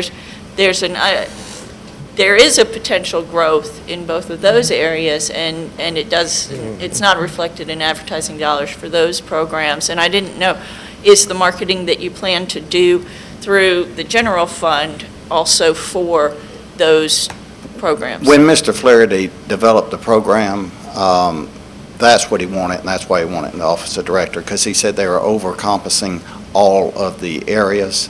And so to break out what piece is what, he thought he would get more bang for the buck in the total advertising and keeping it in his office instead of spreading it out to the departments. And a direct charge to golf or a direct charge to tennis more than they were already had there. So that when council approved it, and it was last year or the year before for the marketing, it was understood that would be completely for all the programs, but in his office. Well, council never approved the marketing for this new advertising agency. For the increase, it was zero, basically, is what they had, and then council approved $50,000 to be put in there, and what's being proposed this year is an additional $50,000. Okay. And so then you will do extra charges overhead charges to Roger Scott and the golf course? They don't, most likely not. We have not charged tennis for overhead in quite some time. If you remember, they had an issue with the revenues at one point, and that has not been charged. Golf course, there's no overhead being charged, and that's been for quite some time. It's been to general fund, to Sure. an enterprise Yeah, fund, to we're a special paying revenue in. fund, and we're I already subsidizing them, and the plan there is to reduce their subsidy from the general fund by $10,000 a year, so those charges for marketing will not be charged back. Yeah, I just think it would be relevant to somehow account for how much we're spending in those funds, Right. or on behalf of those funds, because I think that that's really one of our growth potentials, and I guess I don't see an expected, in our current budget, an expected growth in revenue generated to really, so it shows me in our revenue that we as a city don't have faith in the marketing plan that we're about to spend an extra $50 million on if we aren't expecting a growth in our revenue. And so I guess that's been troubling me about what we're actually hoping to accomplish with this advertising money. Thank you. Yes, sir.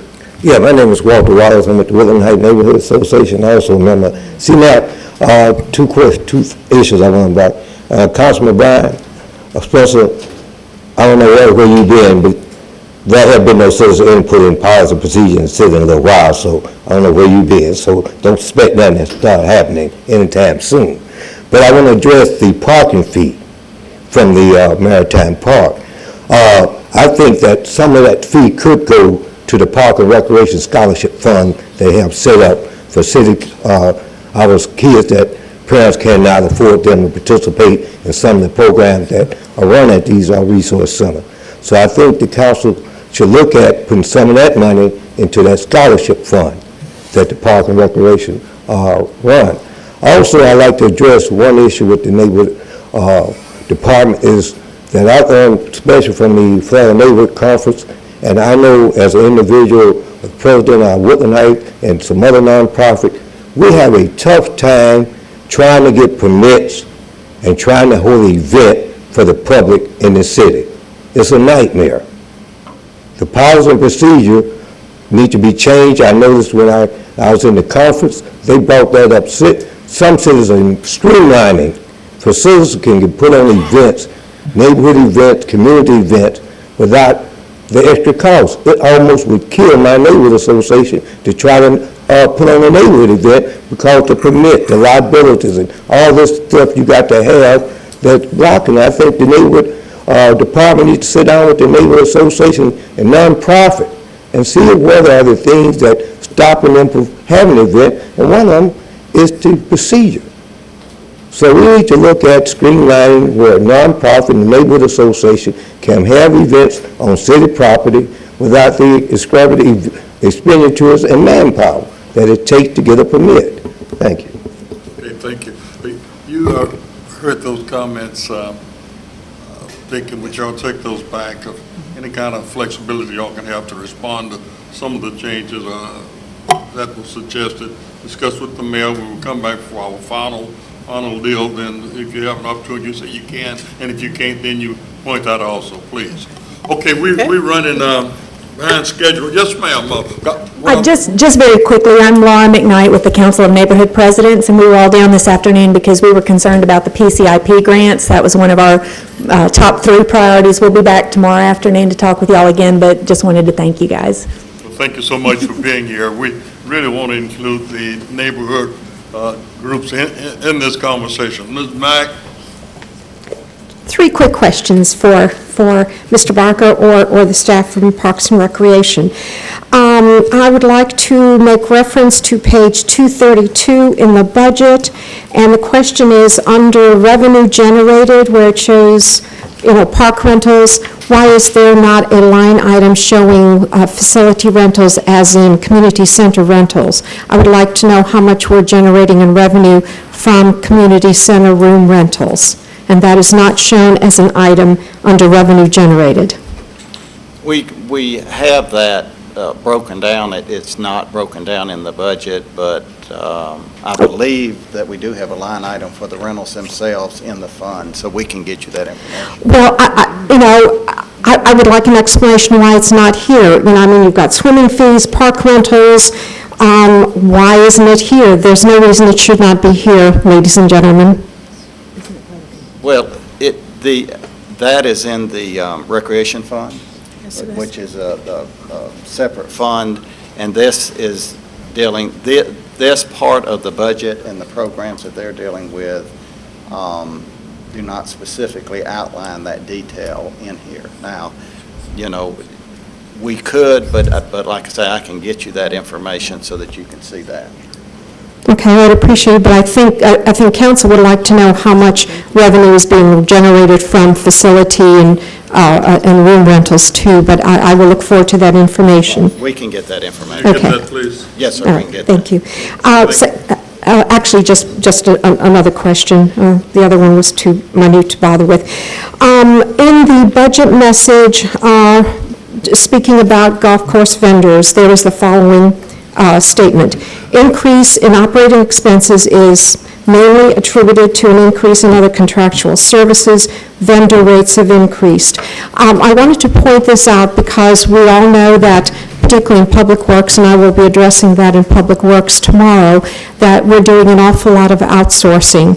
And while the budget in general shows a gain, a net gain, lower salary and benefit expenses compared with contractual services, there's about a, 200,000 gain. But here's an example, council members, of what can happen is that you get vendor prices rising at the same time that you no longer have the staff to perform those services. So my question is, a two-part question. Is it still cheaper for Osceola Golf Course to contract out the services of these vendors whose prices have risen? And at what point will you be aware that you are paying more for contractors than you would for employees? And I'll sit down. Thank you. You get to respond to that. I would. Please. I was looking at the other contractual services on the golf fund, and the increases are basically two items, and it's the alarm system, Sonatrol, which has increased, and also the golf cart. They added an additional golf cart, and the monthly fees for renting the golf cart increased from $556 $100 or $5,557 a month. 4,000, excuse me, 68. Gosh, I can't get it right. Let me look at my notes. How's that? I did put the dollar amount in here because I was going to address that. I'm sorry. And I did miss my notes. But gosh, and right now I can't find them. But it did go up. The golf cart expense, that was under the golf. Sorry, this is my first time presenting to you. And I'm hunting for stuff. Keep going. Well, Thank you. Maybe Dick, We can get that, some but outsourcing, we can show Keep them going. what outsourcing, what the actual cost was, and see whether we made some savings and not. Could you bring Yeah. that back? I will, in both of those cases, That's with under those here. vendors that she mentioned, it's not something that is necessarily similar to, I mean, we wouldn't have a security that we run, and of course, golf carts, we've always rented, and evidently they've been increasing. Yeah, I'm sorry, it was $3,575 a month, and it increased to $4,095 a month. Okay. Ever since they opened and changed their new contract. Thank you. As a matter of record, get that, and then we'll have a little short discussion on that tomorrow. Yeah, and if I could too, please, excuse me, Mr. Vice President, get a detailed details on this 1039 on advertising, who actually that goes to, if it goes through Zimmerman to the different media outlets, if I could get more detail on that. And Mr. Barker, actually, with all that advertising, as we go through this budget, I've heard a lot of questions about advertising. If we could get that broken down by department. I keep hearing this with the advertising. It might be helpful for this city council to maybe approve this budget or not by those numbers. I keep hearing it spoken over and over again. Who are we spending it with? Pensacola Voice or Pensacola News Journal or who? It would just be helpful as we move around those details if we could, if that's okay. More specific. Yes, more department. specific, You yeah. said by department, but you mean Well, there's, by- we keep, I think basically, we got what you want. yeah, but every time, we keep talking about advertising every department that comes before us. If we could get more details on that, how that money is spent. Thank you. We do have that detail they'll pass out to you. Oh, we did? Okay, great. All right, thank you so very much. We went over a little bit, but in the interest of everybody need to know, get some explanation, we can expect that. I think the next final group here, I believe, Does this is the West Florida Public Library. Before they leave for neighborhood services, can we order them some hooks for all the different hats they now wear? Just a minute, Can we? what you say is Councilwoman Williams? I just said we need to order some hat hooks for everyone in neighborhood services for all the different hats we ask them to wear now. That's true. Councilman Gerald.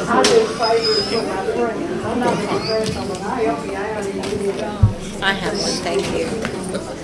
Still though, where we're spending it, this just says what? Yeah. I think Larry wants where. We'd have to run a vendor list. Yeah. Of this, Yeah. because it changes. And then, well, and what they proposed, because I'm sure they came, Zimmerman did a marketing plan and said, we use Okay, I these think Larry, outlets. they gave you something that might be helpful on this, and then later, that if it's not, you might can share it with Dick later, and he can bring whatever else you need. Thank you, Mr. Vice President. Thank you. Okay, guys, West Florida Library, you have the floor. Thank you. Good afternoon, members of council. You may have expected Jean Fisher, who is now happily retired, so let me introduce myself. I'm Darlene Howell, the acting library administrator, and I've been with the West Florida Public Library System for a little over 6.5 years now. And We're not that out of the know, Darlene. We're not, I didn't expect Mr. Fisher. Well, just in case. So I'm here to present the 2013 budget for the proposed budget for the West Florida Public Library.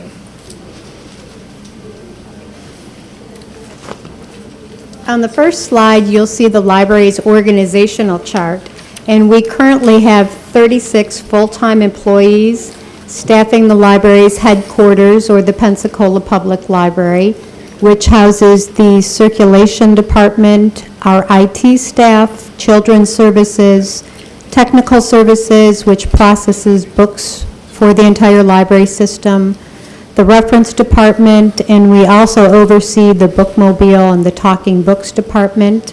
The 36 full-time employees also staff the 5 branches: Century located in the county, Genealogy located in the city, Southwest in the county, West Side in the city, and the Tryon Branch Library.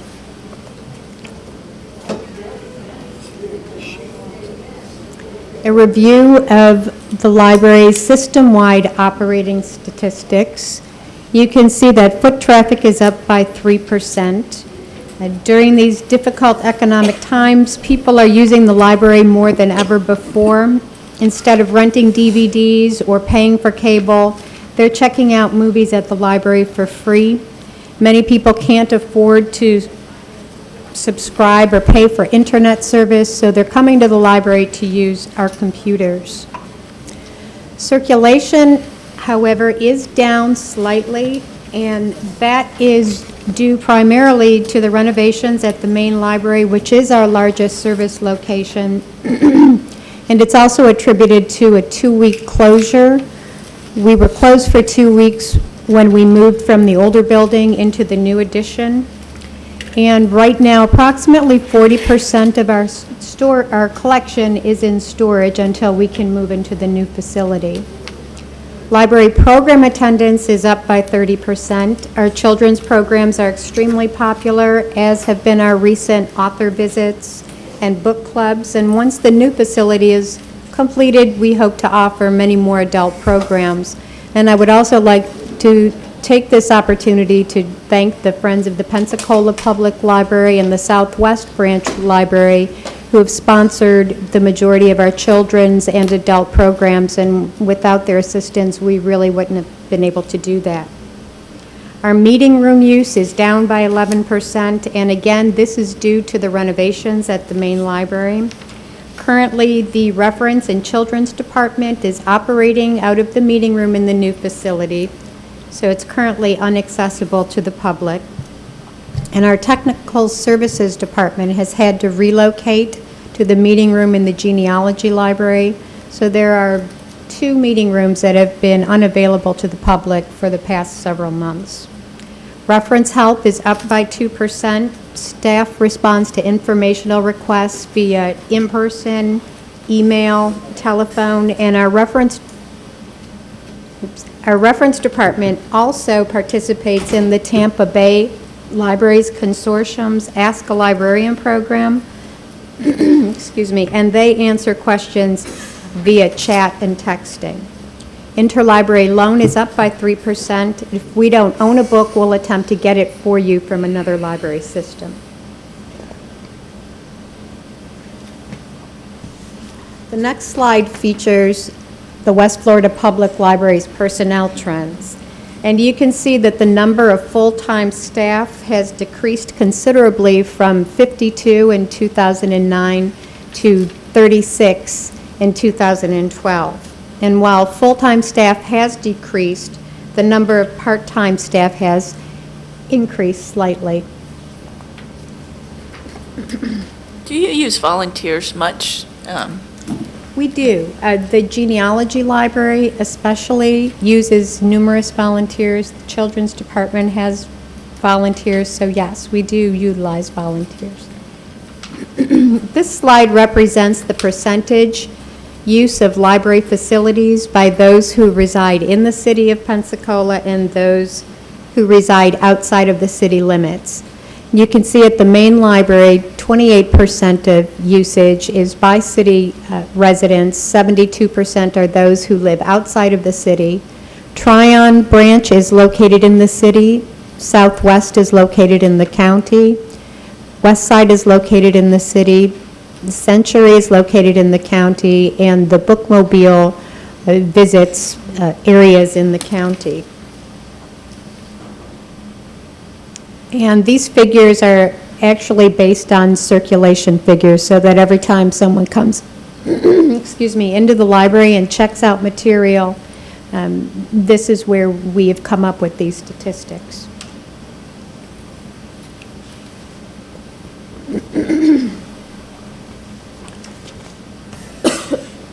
And moving on from usage to funding for our proposed fiscal year 13's budget, we have had some increases.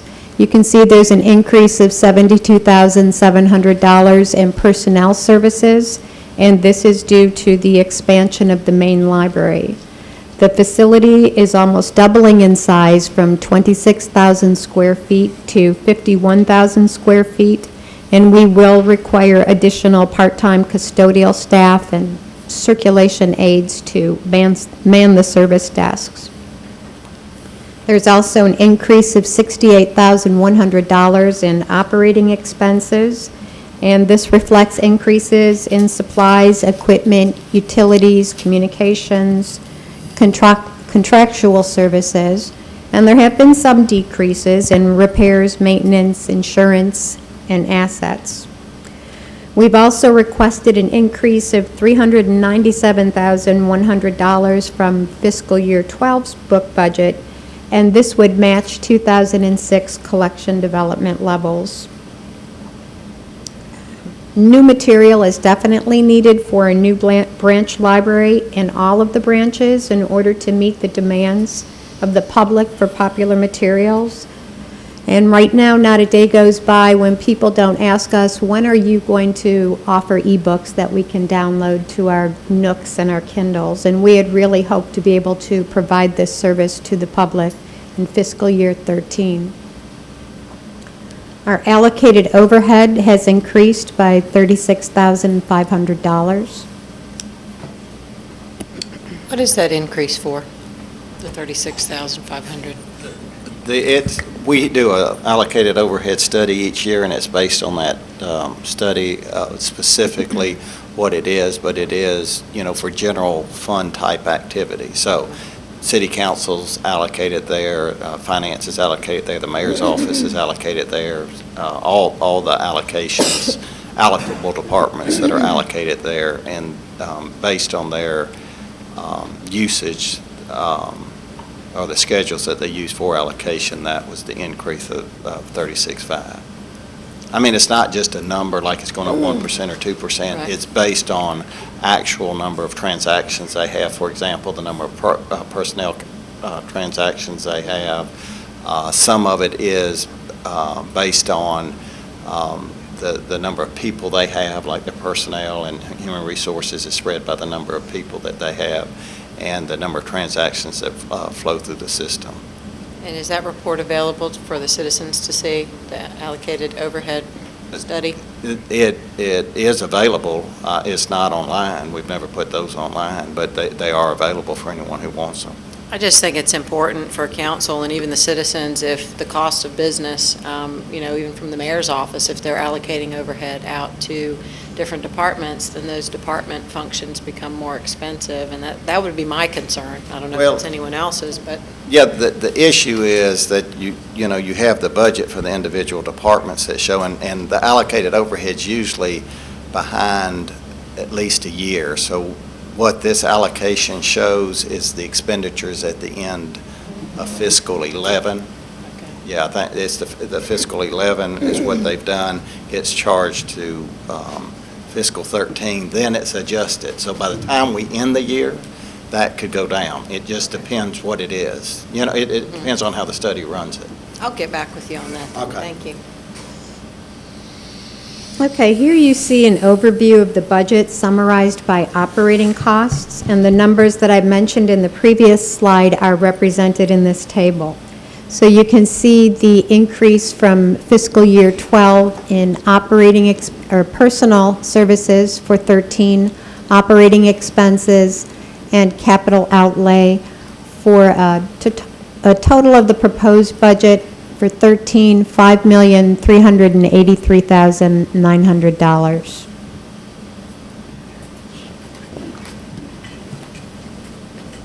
Okay, this next slide provides an overview by program name or branch name, and you can see increases for the main library, the Tryon branch, the West Side branch, the genealogy branch. Talking Books has gone down due to the loss of a senior librarian position, I believe in 2011. That position oversaw the Talking Books and the bookmobile, and also did system-wide collection development for the library. And then you're provided with the city's facilities subtotal. You can see Century and Southwest costs have increased, and the bookmobile has decreased slightly.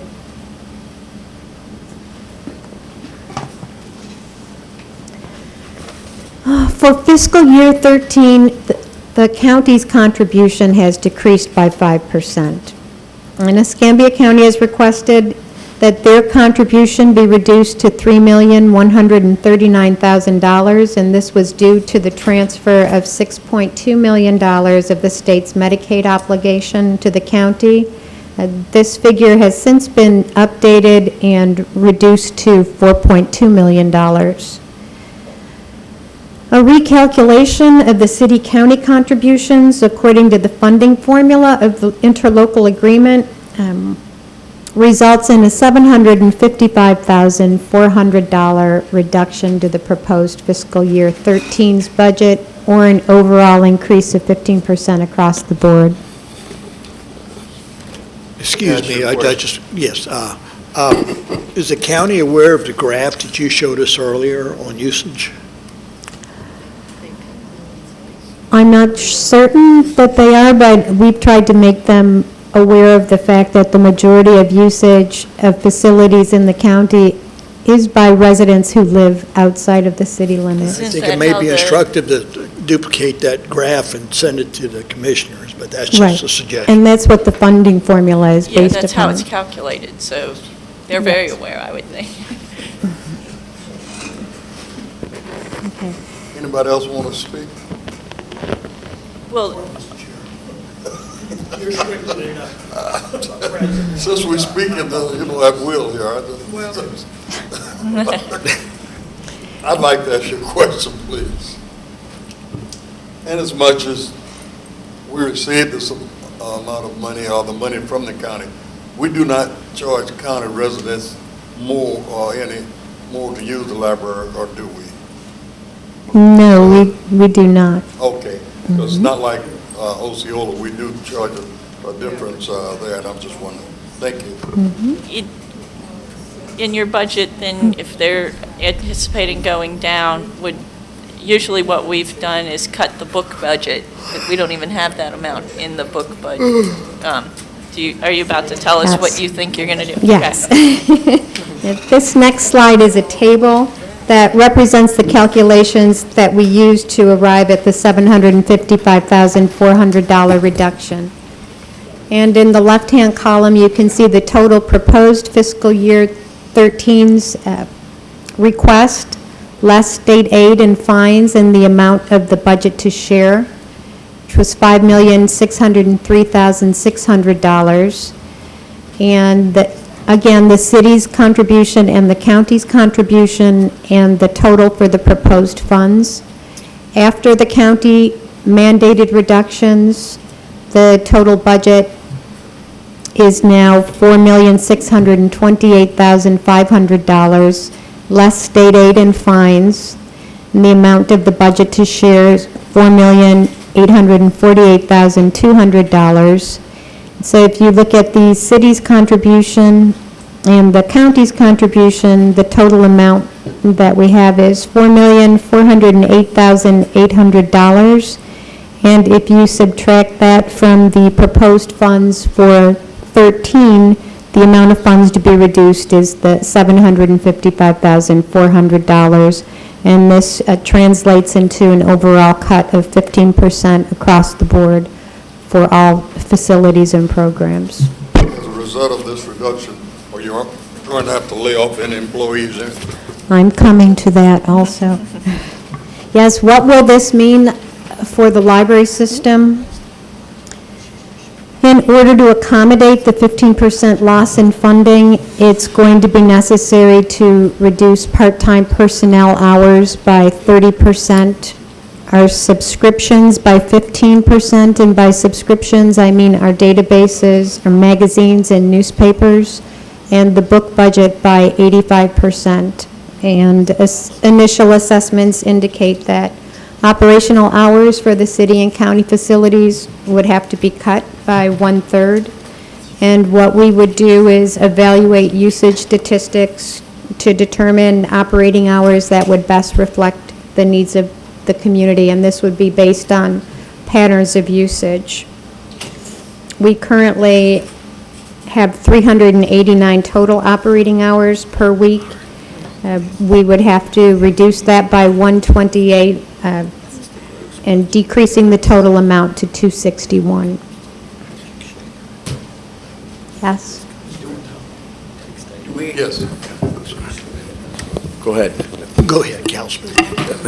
Do we have just easily located numbers that are dollar amounts associated with the book budget reduction of 8, so I can Yes. review that? Yes, I'm going to present that on the next table. Okay, and then I would hope, I mean, I'm curious, is some of that, first of all, this is certainly news that captures, I think, all of our attention, and deserves our scrutiny. The subscriptions, are we seeing any offset by more digital access for online newspapers again, as an offset? I'm not at all saying that solves anything. It's just a piece of trivia that I'm curious about. Actually, I'm expecting that to go up slightly. Like, are you talking about News Journal or just subscription date in general, subscriptions to databases? just digital subscriptions. I mean, obviously, the News Journal's about to move into a paid subscription in a matter of days, I believe. We have been able to negotiate with some of the vendors, but the cost for databases has been increasing by 5 to 7% per year. And part of the platform for the ebooks would involve a subscription, and that's also very expensive. Right. I recommend to all council members, if they want to go on NPR, do an archive search. NPR had a very enlightening feature, I want to say 2 months ago, and it was with the director of libraries for maybe New York City, describing what you all, as libraries and association of libraries, what you're facing in negotiating the ebooks. And it's a constantly changing situation. I'd say that was the theme of the program, was negotiating. Right now, that industry is trying to determine what is, for instance, if the Pensacola Library became a member, what is that finite length of time that someone has when they check out an ebook before it expires. And but I think it helps us catch up with your world. That, again, NPR. I was going to say, some of these big six publishers, you can purchase or rent an ebook, but if it's by James Patterson or some of the more well-known authors, they want to charge you $100, and that's only per book, and that's only for a certain number of circulations. So. Right, and you all are having to weigh the paperback version, the hard version, from the digital. Yes, just a quick question. Several years back, there was talk about a special taxing district, sort of as Gainesville has done, and I thought that there was perhaps some interest in moving that direction because that would provide a stabilized fund sourcing. I believe, what they laid out and doing it made a lot of sense because it seemed like, in their view, that only people who were in favor would go out if it was done during a certain time period. Has there been any more thought given to that, or? I would like to definitely start exploring that again. From what I have read, in most cases, it has been successful, Very successful, more than 60% of the time, but I think the feeling was that something like that right now would not pass in this economic climate, but as you said, the people who would be in favor of it would be the ones to go out and vote for it. Exactly. Well, I can't encourage you to do it or not do it, but I think it offers a nice alternative to at least examine. You mentioned on a previous slide that the county had thought they were going down 6 million. They now know they're only going down 4 million. These calculations are at the 6 million level. What is your sense from the county in terms of, now with their $2 million windfall, how are they going to spread out? I mean, because clearly they had to make some really hard cuts, and so do we think that they're going to put those extra $2 million in other departments, or do you think we'll get any other? I'm not certain. I know Mr. Reynolds is working on that issue, and hopefully some of those funds would be returned to the library's portion of the funding.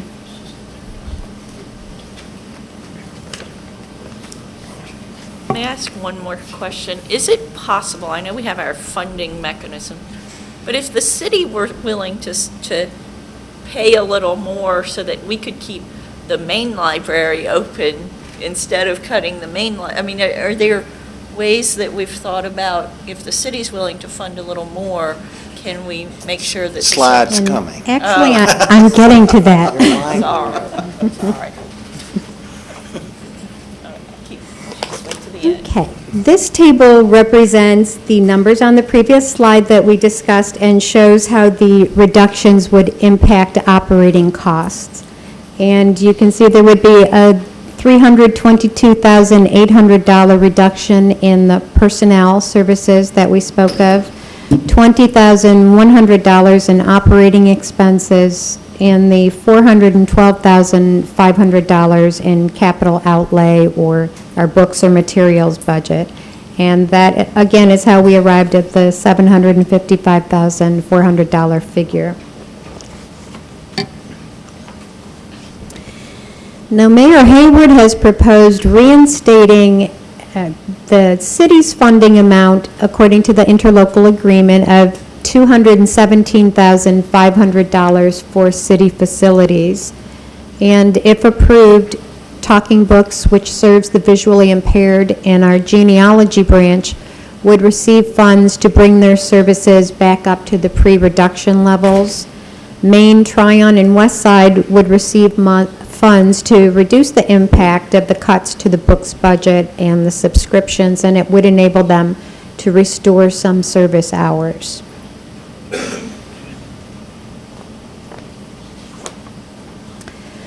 And next, I want to show you the entrance to the new main library.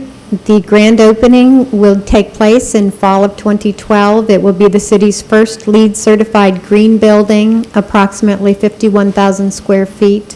It's going to have an expanded children's area, a community coffee shop, and we hope that that might be a way to generate some revenue for the library with that coffee shop.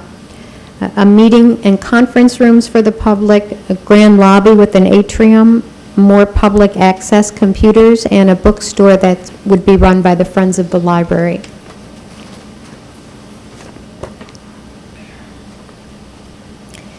Moving on to the new Molino branch on Highway 95.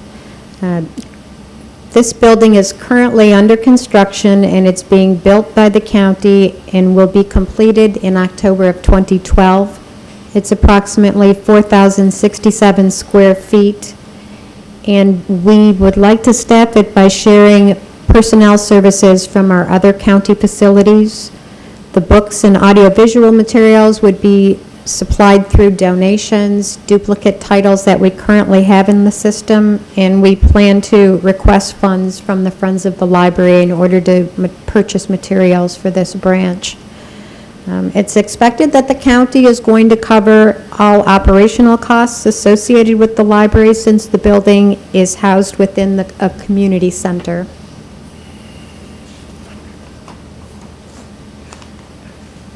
And I know Melinda touched a little on the Legion Field Community Resource Center and Library, and there you see a couple of renderings of what it's going to look like. This would be, the grand opening would be in fall of 2013, and that would be for fiscal year 14's budget. It would house a library and a community resource center. It would be approximately 4,320 square feet with a community room, and it would also be a state-of-the-art facility. And lastly, the library is forming a new Blue Ribbon Task Force. As a requirement for us to receive state funding, we must submit a 5-year or long-term strategic plan to the state library, and we will be submitting that for 2014 through 2019. The task force is going to be composed of city and county residents, and they're going to meet this coming October to begin working on the plan. And they'll be charged with examining the history and current status of the library in order to develop a new service plan. This process will be complete by May of 2013, and they will make a report of their findings and recommendations to the City Council and the Board of County Commissioners. And the library will handle the logistics of the project. And that concludes my presentation. Thank you. Questions? Mr. I'm just curious if there's any plan in the bookmobiles for expanding the digital access for citizens that might be available. Do you have laptops that go around in the bookmobiles, and are you looking at increasing that service at all? That's something that we can look at. later on down the road. Unfortunately, the current facility is not ADA accessible, and just looking at the entire bookmobile is something that we need to look at how we plan on utilizing that resource. Thank you very much, Mr. Vice President. I feel guilty because I did not realize Mr. Fisher was leaving before we would have a chance to tell him how much we appreciate everything that he's done over the years, but would you please convey to him that we, publicly for the record, I want to thank him, and I'm sure my fellow colleagues feel the exact same ways. Put a lot of years of service in and did a remarkable job. The other two people I like to commend as well is Dr. Hooten and Betty Vickers. If you notice, it's almost 4:45. They've been here probably since lunch. I believe that a lot of progress that we've made to this date has been through the persistence of these two women and the folks that work with them. We at council sometimes complain about our salaries. We've doubled yours every year, and we plan to double them again this next year. So, but I didn't want to go and be remiss without thanking you for what you did, but as well as the volunteers that have always been there and have pushed from the dark ages to where we are now. So thank you very much, Mr. President. I was hoping that maybe we could get a copy of what the new version of the budget for the library is, or the current new version, whatever it is, because those were a lot of changes, and it's nice to look at it in writing. I was noticing, I had asked last council meeting round, we had to approve the library's current one-year plan or so, and it had some portions about increasing advertising, and I had asked Mr. Reynolds, well, are they going to get a new logo to go along with all the other new logos? And he said, yes, everything is going to be consistent, but I find it interesting, you've been spared the major advertising hit, and I just didn't know how you got so lucky.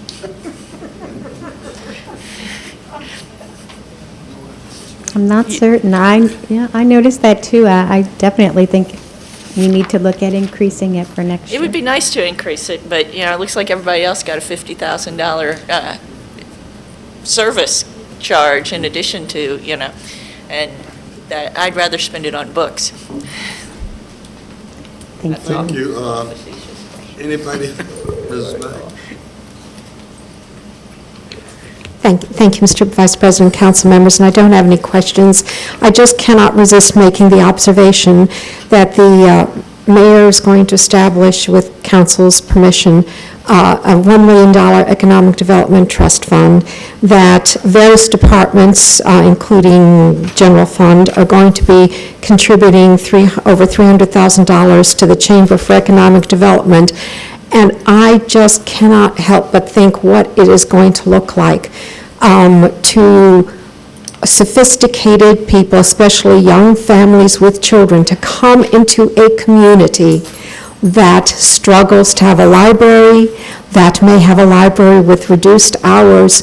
I just, we do not talk the same game all the time. We talk economic development with one side of our mouth, and then the other one we cut libraries, which are at the very core of a community that is worth moving to and living in.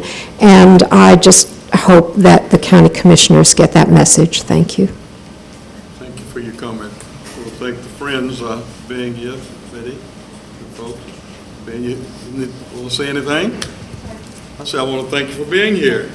Oh, well, I will just say that word of mouth advertising is really very good. I've had other people come to me at the used bookstore where I coordinate activity, and they have great things to say about it. So you may think the word's not getting out, but it is. Word of mouth is very helpful.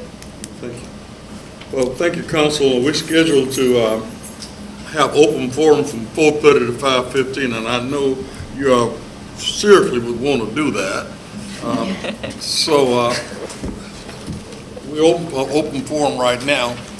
Do we have any? Please. Thank you. And thank you for being so patient and obliging. It'll be very quick. And this is just a further thought I had that did not occur to me because Pensacola Energy, I have to get used to that, ran a little long. But anyway, you will recall that in answer to a question, Mr. Suarez replied that they project a fiscal year 2012 new customers at $300. So I did the math at lunch. So this year's advertising budget, that's not the rebates, advertising budget is $450,000. You divide that by 300, it is costing ESP $1,500 per new customer to acquire customers. And the frustration, and I think you all have it, is we do not get quantitative things. I work with another utility, okay, and whenever they're going to look at advertising and marketing and rebates, somebody always does a, how long is it going to take us to recoup that from these customers' fees? We never hear that from ESP. We never hear that. And I'm sorry that didn't occur to me earlier, but I just want to bring that up to you because it's still budget process and it's not too late. And I wonder if anyone ever does those assessments. Thank you. Thank you.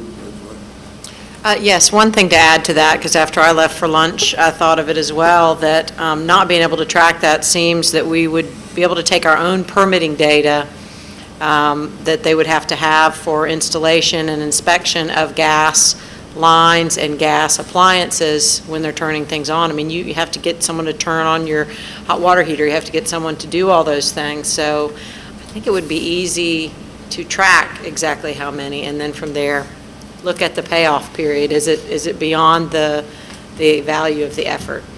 Thank you. Ms. Dubison. I apologize to council for not being here for your lovely dialogue today, but I was in other meetings of organizations here, and I wanted to come forward and suggest to you that as you're reviewing all of these numbers, you really do get down to the bottom line of cost per unit, or cost per person, or cost per idea, because we seem to be getting a lot of good ideal goals to move towards, but when you break them down into hard numbers, sometimes they really are not cost effective. And case in point, at the URAC meeting today, they had a developer from Atlanta who was discussing what it would take for him to come in and do a major development. And he discussed that we would be considered a tertiary market. That's third in line. Primary markets, we don't even have the MSA to compete with. Secondary markets being larger cities, but we are definitely tertiary. And he said when he just did a simple Google, the educational issues, the crime issues, the low income, all of those things were the most important thing that he saw. And so he knew that he couldn't get the funders to back him to do what he would like to do here. So things such as the library, I would ask you any way that you can save any dollars to go towards anything that ultimately reflects on the educational qualities available to our citizens, please do so. And another number that kind of jumped out at me this week was on a national broadcast when they talked about for every dollar you put into your youth programming and your educational purposes, you save $10 in legal criminal activity and incarceration dollars. So please, as you're able to add to, please add to, and as you're able to cut, it doesn't matter how good we make it look if we're really not producing something of quality for our citizens. So as much as I love the new idea that we're going to sell ourselves under a new monicum, possibly putting it into actually doing the stuff would be a better investment. Thank you. Thank you. You know, based on what we heard here today, it might be a suggestion, it's just my thought, that I heard a lot of you make some recommendation on each budget item in each department and felt that there could be some flexibility in your mind. If you feel that there are some flexibilities, I would strongly suggest that you pass those on to Mr. Barker, where he can go back to the mayor and say the council has some concern regarding this, what your idea, and then if he opts to include those, that's well and good, but if we don't say anything, I think we'll be remiss. So you talked about adding to the human services, other folks talked, so I suggest that you pass those on before we go into the final relay here, and do just that, please. I was just going to follow up with a couple of notes that I had made to myself about questions that I brought up. And I was, in the beginning, I asked about the Economic Development Fund, and I was hoping we could get some sort of idea of how that money is. I know it's going to be slushy, but you mentioned possibly advertising with it and other things, and I was wondering if we could get more information about how that was intended to be spent, and also what sort of, where the council has control at this point, and then for the council to have a discussion later on whether we want any further controls. I also am curious if we can get some actuarial estimates based on what the proposed union negotiations that have been put out there, what those costs would be in this budget, so that we can be looking actually at a more realistic budget. My understanding from talking to Mr. Pinzone is that the union saving, the pension savings won't offset the salary benefits we are promising, and I think that we need to be at least going into this with eyes wide open, that we are, with what else we're promising, we're going to have to be making some cuts. The question got brought up today about the energy bills, it would be nice to have the weather adjustment, the infrastructure adjustment, the fund balance adjustment, if there's a way to just write that out, okay, you use 1,000 BTUs or some number, and what are all those, and how does it reflect in your bill? Also, in the advertising detail, there's a Zimmerman base fee and a Zimmerman non-base fee for Pensacola Energy, and I didn't know what that meant.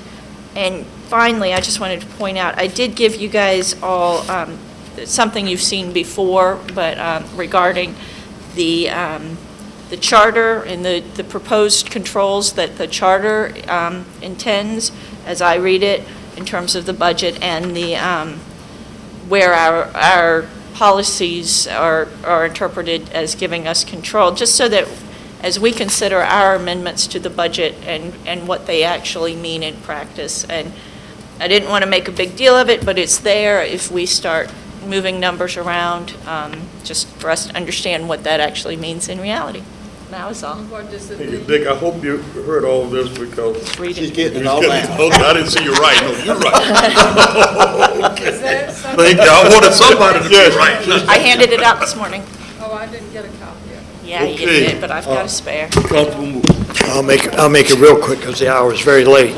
Earlier, you mentioned if we had a concern to bring it to Mr. Barker, and my only question was, are we supposed to agree to something and then bring it to Mr. Barker, or individually go? Because my concern is somebody can have one thing they want, but no one else agrees with it. They talk to Mr. Barker, he changes it, and then the rest of us have not. So I'm just bringing it up. I'm not trying to make trouble, but that's the only, It's a good point, but I think we all got peculiarities. I don't say, this is just working meetings, and so we encompass that, and then we come back and talk about it. That's what I would think. I understood this was a committee of the whole so that we could take binding votes and say, Yeah, we would like almost. to see dollars increased here, reduced here. That's what I heard. Okay. Anything else? 9 o'clock in the morning. Yes, sir.